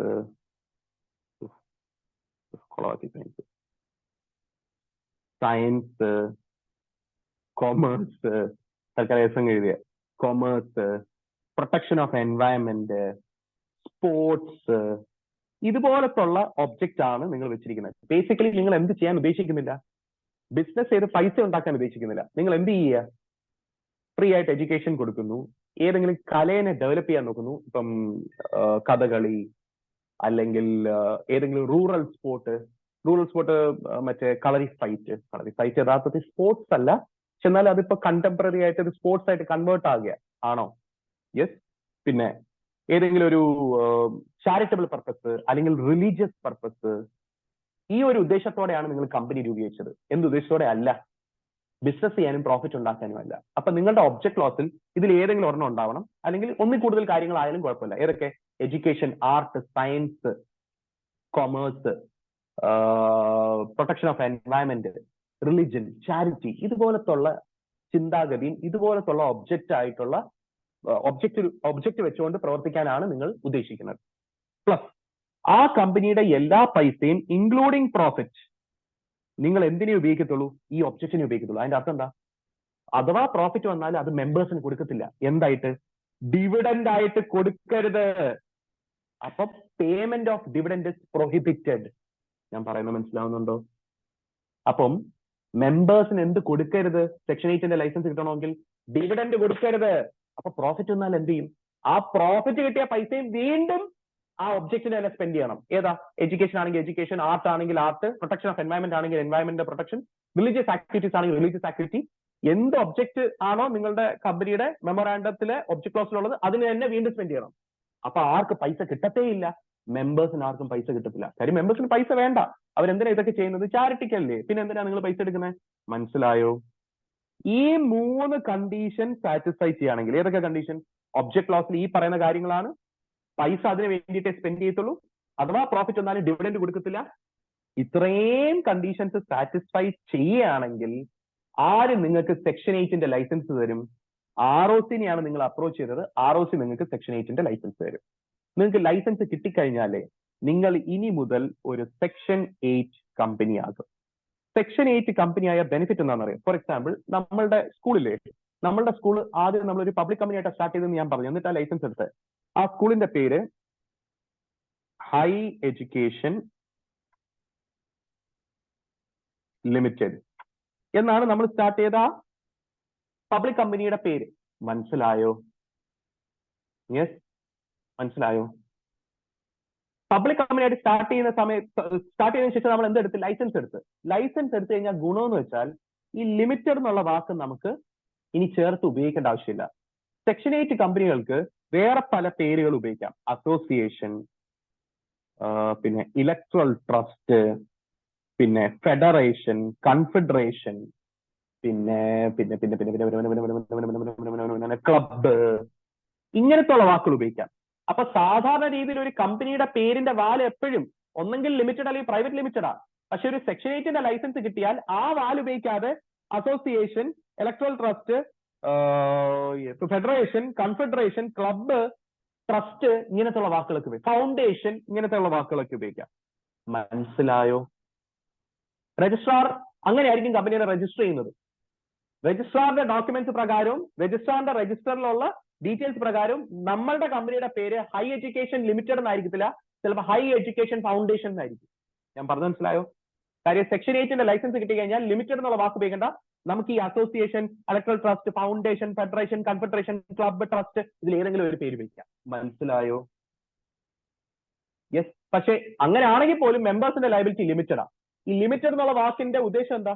മെമ്പേഴ്സിന്റെ liability limited ആണെന്ന് പേരോടെ തന്നെ കാണിക്കുക. ഇവിടെ പേരിനകത്ത് ലിമിറ്റഡ് ഇല്ലെങ്കിലും മെമ്പേഴ്സിന്റെ ലയബിലിറ്റി ലിമിറ്റഡാ. അണ്ടർസ്റ്റുഡ്? എല്ലാവർക്കും പറഞ്ഞു കിട്ടിയോ? എല്ലാവർക്കും പറഞ്ഞു കിട്ടിയോ? യെസ്, യെസ്, എല്ലാവർക്കും പറഞ്ഞു കിട്ടിയോ?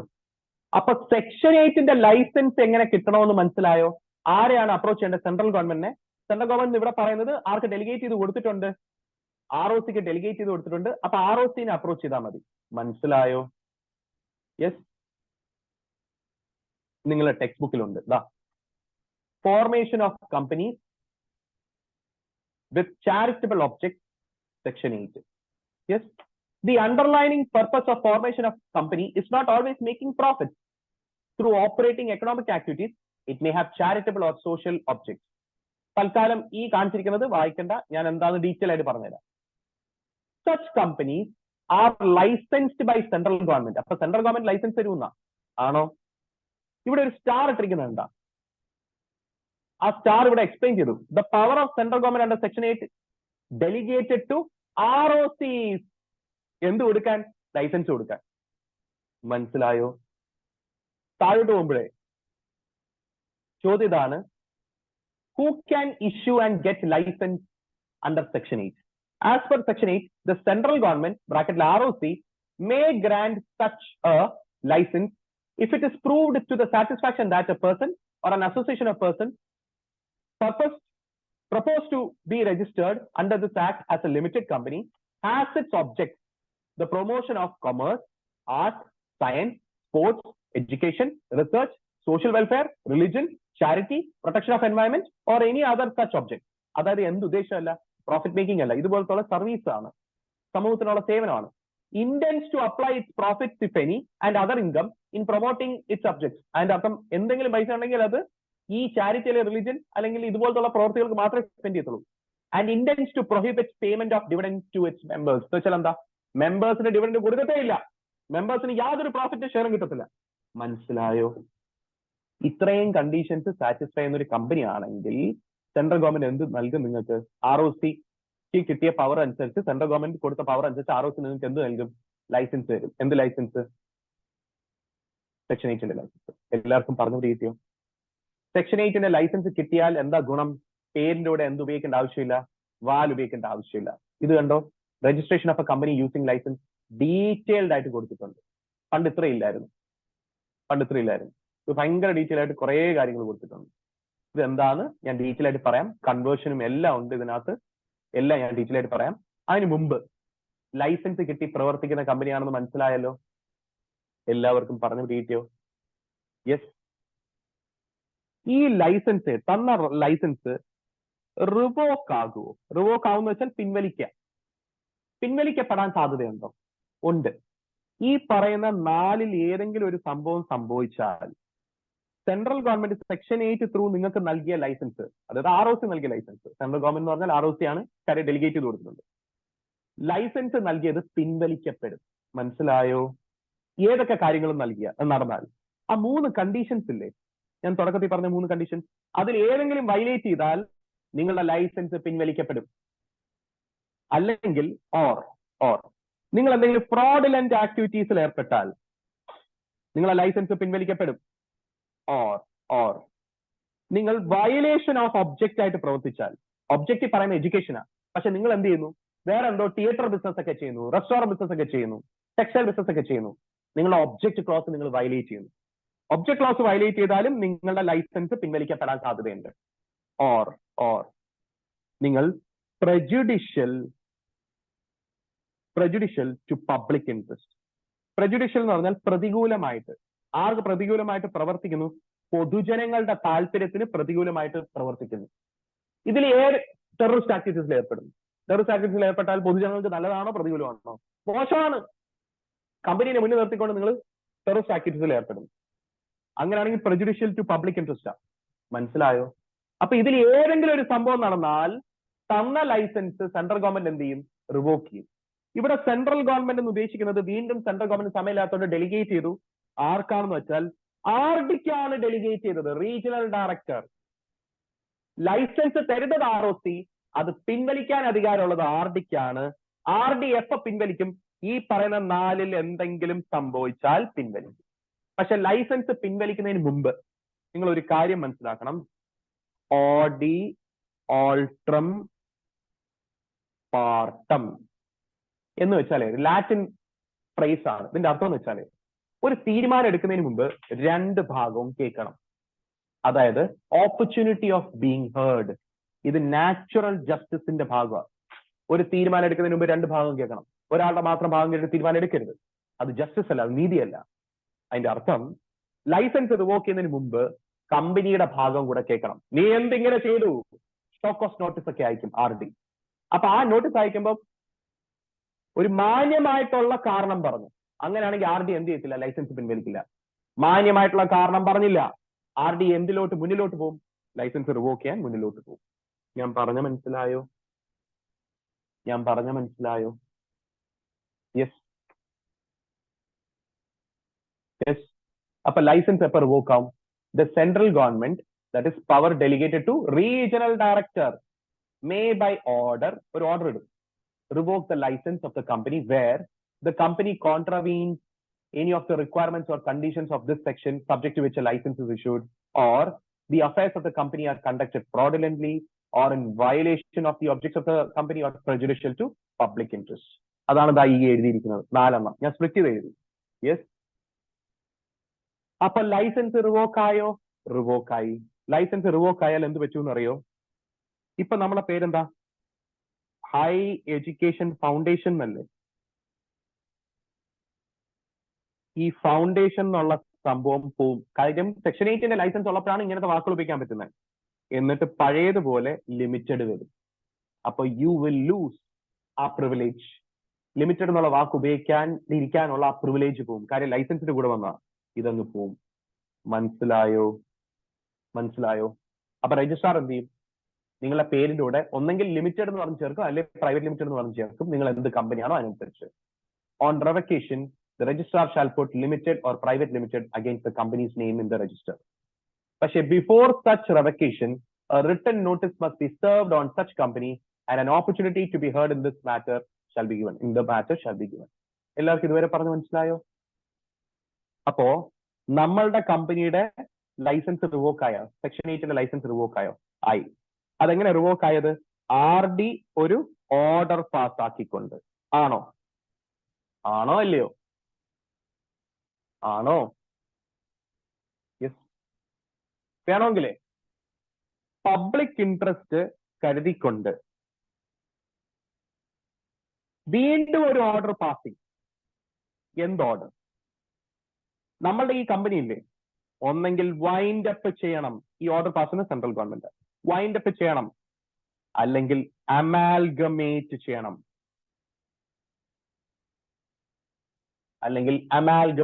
ചെയ്യണം. എന്ന് പറഞ്ഞ് ഓർഡർ പാസ് ചെയ്യും. അപ്പോ വേണമെങ്കിൽ എന്ത് ചെയ്യുമെന്നാ പറയുന്നത്? ഒന്നെങ്കിൽ നമ്മളെ കമ്പനി എന്ത് ചെയ്യണം? വൈൻഡ് അപ്പ് ചെയ്യണം, അല്ലെങ്കിൽ എന്ത് ചെയ്യണം? അമാൽഗമേറ്റ് ചെയ്യണം. ഞാൻ പറയുന്നത് ശ്രദ്ധിച്ചിരിക്കെ. ലൈസൻസ് റിവോക്ക് ചെയ്തതിനു ശേഷം പബ്ലിക് ഇൻട്രസ്റ്റ് കരുതിക്കൊണ്ട്, പൊതുജനങ്ങളുടെ താല്പര്യം കരുതിക്കൊണ്ട് വേണമെങ്കിൽ വീണ്ടും ഒരു ഓർഡർ പാസ് ചെയ്യും സെൻട്രൽ ഗവൺമെന്റ്. എന്ത് ചെയ്യാൻ വേണ്ടിയിട്ട്?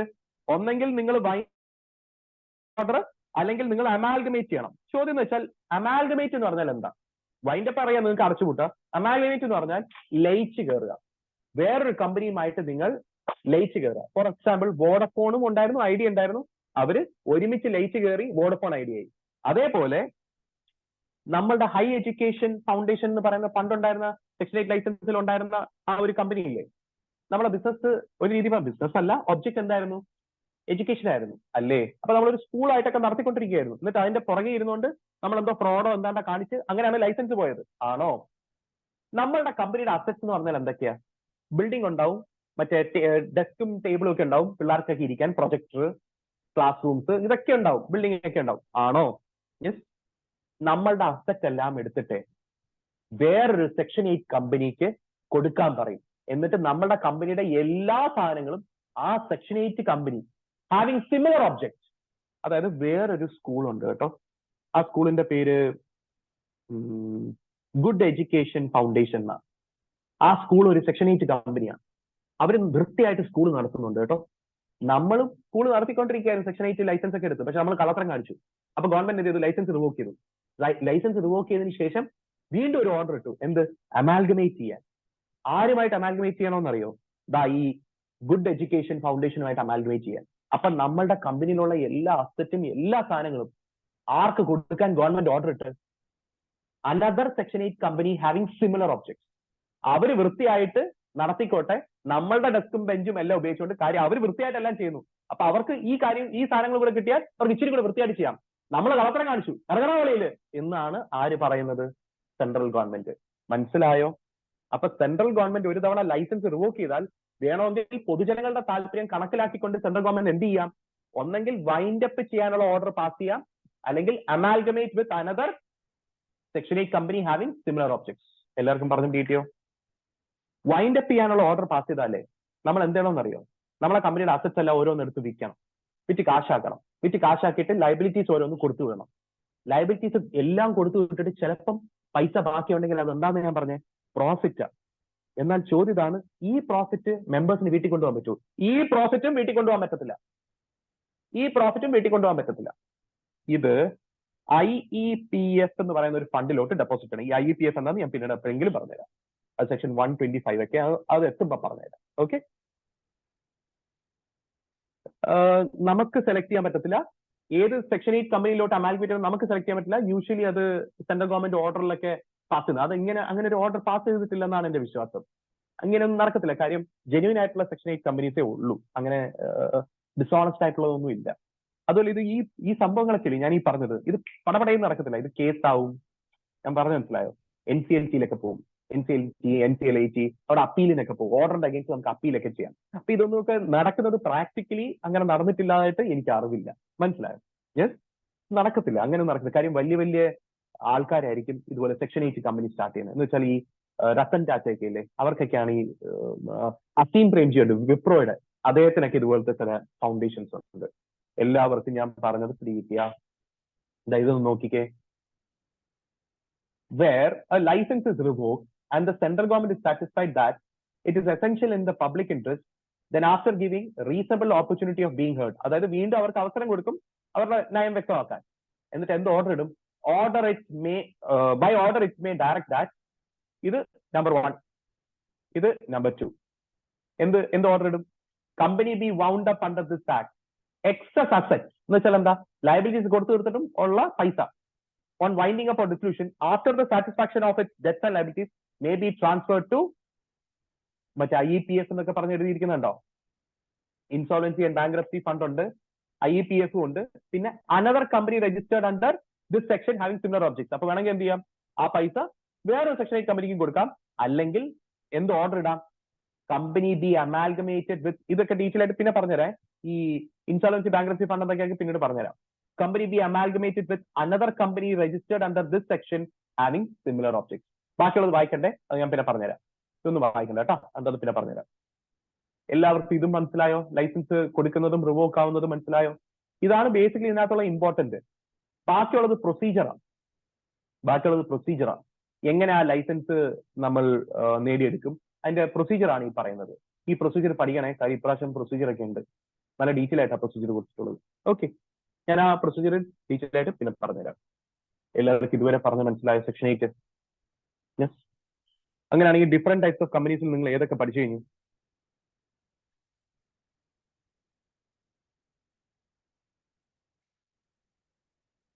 ഗവൺമെന്റ് കമ്പനി പഠിച്ചു, സെക്ഷൻ 8 കമ്പനി പഠിച്ചു, നിധി കമ്പനി പഠിച്ചു, ഫോറിൻ കമ്പനി പഠിച്ചു, IFSC പഠിച്ചു, ഗവൺമെന്റ് കമ്പനി പഠിച്ചില്ല. ഗവൺമെന്റ് കമ്പനി ഞാൻ ചെറുതായിട്ടൊന്ന് പറഞ്ഞുതരേ. ഗവൺമെന്റ് കമ്പനി എന്ന് വെച്ചാലേ തൽക്കാലം ബിസിനസ് ചെയ്യുന്നില്ല, പക്ഷേ ഏതെങ്കിലും ഒരു കമ്പനിയെ 2 വർഷത്തിൽ കൂടുതൽ 2 years ഓർ മോർ ഇനോപ്പറേറ്റീവ് ആയിട്ട് നടക്കുകയാണെങ്കിൽ രജിസ്ട്രാർ എന്ത് ചെയ്യുമെന്ന് അറിയോ? രജിസ്ട്രാർ ROC കമ്പനീനെ അങ്ങ് സ്ട്രൈക്ക് ഓഫ് ചെയ്യും. സ്ട്രൈക്ക് ഓഫ് ചെയ്യാന്ന് വെച്ചാൽ കമ്പനീനെ ഇല്ലാതാക്കും. അപ്പൊ നമ്മളൊരു കമ്പനി സ്റ്റാർട്ട് ചെയ്ത്, പക്ഷെ കോവിഡ് വന്നപ്പോ ബിസിനസ് ഒന്നും ചെയ്യാതെ കോവിഡ് സമയത്ത് നഷ്ടത്തിലൊക്കെ ആയതുകൊണ്ട് നമ്മളൊരു കോവിഡ് കഴിഞ്ഞ് ഒരു 3 വർഷം വെറുതെ ഇരുന്നു. അപ്പൊ എത്ര വർഷം ഇനോപ്പറേറ്റീവ് ആയിട്ടിരുന്നു? 3 വർഷം. ഞാൻ പറഞ്ഞ മനസ്സിലായോ? ഓക്കെ, എംപ്ലോയീസ് ഒക്കെ പോയതുകൊണ്ട് നമുക്ക് ബിസിനസ് ഒന്നും ചെയ്യാൻ പറ്റില്ല. അങ്ങനെ 3 വർഷം, കോവിഡ് 1 വർഷം ഉണ്ടായിരുന്നുള്ളൂ, ലോക്ക്ഡൌൺ ഒക്കെ 1.5 വർഷം ഉണ്ടായിരുന്നു, പ്ലസ് വീണ്ടും ഒരു 1.5 വർഷം കൂടെ നമ്മൾ വെറുതെ ഇരുന്നു. അങ്ങനെ 3 വർഷം ടോട്ടലി വെറുതെ ഇരുന്നു. അപ്പൊ എന്ത് സാധ്യതയുണ്ട്? ROC എന്ത് ചെയ്യാനുള്ള സാധ്യതയുണ്ട്? നമ്മളെ കമ്പനീനെ സ്ട്രൈക്ക് ഓഫ് ചെയ്യാൻ. സ്ട്രൈക്ക് ഓഫ് ചെയ്യാന്ന് വെച്ചാൽ എന്താ? നമ്മളെ പേര് വെട്ടിക്കളയും. അതാണ് സ്ട്രൈക്ക് ഓഫ്. രജിസ്ട്രാറിന്റെ റെക്കോർഡ്സ് പ്രകാരമുള്ള കമ്പനിയുടെ ഡീറ്റെയിൽസ് എല്ലാം വെട്ടിക്കളഞ്ഞ ആ കമ്പനി ഇല്ല. അപ്പൊ അത് വരാതിരിക്കാനേ, അതായത് രജിസ്ട്രാർ നമ്മളെ കമ്പനിനെ ക്യാൻസൽ ചെയ്യാതിരിക്കാനേ നമ്മൾ എന്ത് ചെയ്യണമെന്ന് വെച്ചാല് ഡോർമെന്റ് സ്റ്റാറ്റസ് എടുക്കണം. ഡോർമെന്റ് സ്റ്റാറ്റസ് എടുക്കാൻ ഫോം MSC 1 ഫയൽ ചെയ്യണം.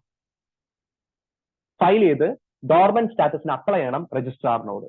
രജിസ്ട്രാറിന് എല്ലാം ഓക്കെ ആണെന്ന് തോന്നിക്കഴിഞ്ഞാൽ ഈ ഫോം MNC 1 പ്രകാരം ഡോർമെന്റ് സ്റ്റാറ്റസ് തന്നിട്ട് നമ്മളെ കമ്പനി ഡോർമെന്റ് ആയിട്ട് കൺവേർട്ട് ആവും. ഡോർമെന്റ് ആയാൽ നമ്മളെ കമ്പനി അടുത്ത 5 വർഷത്തേക്ക് ബിസിനസ് ചെയ്താലും കുഴപ്പമൊന്നുമില്ല, ബിസിനസ് ചെയ്തില്ലെങ്കിലും കുഴപ്പമൊന്നുമില്ല. അങ്ങനെ വെറുതെ അങ്ങ് കിടക്കാം, ഒരു പ്രശ്നമില്ല. ആര് സ്ട്രൈക്ക് ഓഫ് ചെയ്യത്തില്ല? ROC. അപ്പൊ ഡോർമെന്റ് സ്റ്റാറ്റസിന് അപ്ലൈ ചെയ്ത് ഡോർമെന്റ് സ്റ്റാറ്റസ് കിട്ടിയാലേ നമ്മളെ കമ്പനീനെ എന്ത് കമ്പനി എന്ന് പറയത്തുള്ളൂ? ഡോർമെന്റ് കമ്പനി എന്ന് പറയത്തുള്ളൂ. ഡോർമെന്റ് കമ്പനിയുടെ സ്റ്റാറ്റസ് എടുത്തില്ലെങ്കിൽ ROC നമ്മളുടെ എന്ത് സ്ട്രൈക്ക് ഓഫ് ചെയ്യാനുള്ള പോസിബിലിറ്റി വളരെ കൂടുതലാണ്. നമ്മളെ പേര് എല്ലാവർക്കും പറഞ്ഞു കിട്ടിയ അത്രയും മനസ്സിലാക്കിയാൽ മതി. ഡോർമെന്റ് കമ്പനിയൊക്കെ ഞാൻ പഠിച്ചത് ഫൈനലില്ല, നിങ്ങൾക്കും ഫൈനലിലാണെന്നുള്ളത്. ഞാനൊരു കമ്പനീന്റെ ഡോർമെന്റും ആക്കിയിരുന്നു. അപ്പൊ അതിന്റെ പ്രൊസീജിയർ ഒക്കെ എനിക്ക് വൃത്തിയായിട്ട് അറിയാം. ഓക്കെ, എല്ലാവർക്കും ഇതുവരെ പറഞ്ഞു മനസ്സിലായോ? യെസ്, എല്ലാവർക്കും ഇതുവരെ പറഞ്ഞു മനസ്സിലായോ? ഞാൻ ആ ഡോർമെന്റ് കമ്പനിയുടെ ഡീറ്റെയിൽസ് ഒക്കെ കാണിച്ചു തരാം കുറച്ചു നേരം കഴിഞ്ഞോ. അപ്പോ government company, section 8 company, Nidhi company, foreign company, IFSC company, government company, ഇത് ഇത്രയും നിങ്ങൾക്ക് പറഞ്ഞത് മനസ്സിലായോ? അപ്പൊ ഡിഫറെന്റ് ടൈപ്സ് ഓഫ് കമ്പനീസ് നമ്മളൊന്ന് കവർ ചെയ്തത് എല്ലാവർക്കും ഏകദേശം ഒരു ഐഡിയ കിട്ടി എന്നാണ് എന്റെ വിശ്വാസം. എന്നാലേ പോകരുതേ, എനിക്ക് വേറൊരു ചെറിയ 2-3 കാര്യങ്ങളും കൂടെ നിങ്ങൾക്ക് കാണിച്ചു തരാറുണ്ട്. അപ്പൊ നിങ്ങൾക്ക് ഒരു ഐഡിയ കിട്ടും. ഒരു കാര്യം ചെയ്യും, നിങ്ങൾ ഒരു ബ്രേക്ക് എടുത്തിട്ട് വാ. കാര്യം കുറെ നേരമായിട്ട് സ്റ്റാർട്ട് ചെയ്ത് 2 മണിക്കൂറിന്റെ സെഷൻ ആയിപ്പോയി. 10 മണി തൊട്ട് ഇപ്പൊ 12 മണി വരെ ആയിപ്പോയി. അപ്പൊ ഒരു കാര്യം ചെയ്യും, ഒരു ബ്രേക്ക് എടുത്ത് ഒരു 10 മിനിറ്റ് ബ്രേക്ക് എടുത്തിട്ട് നിങ്ങൾ തിരിച്ചു പോവാം. ഇപ്പൊ 11:57 ആണ്. 12:07 തിരിച്ചു വരാൻ നോക്കുക. ഓക്കെ, ബ്രേക്ക് എടുത്തു.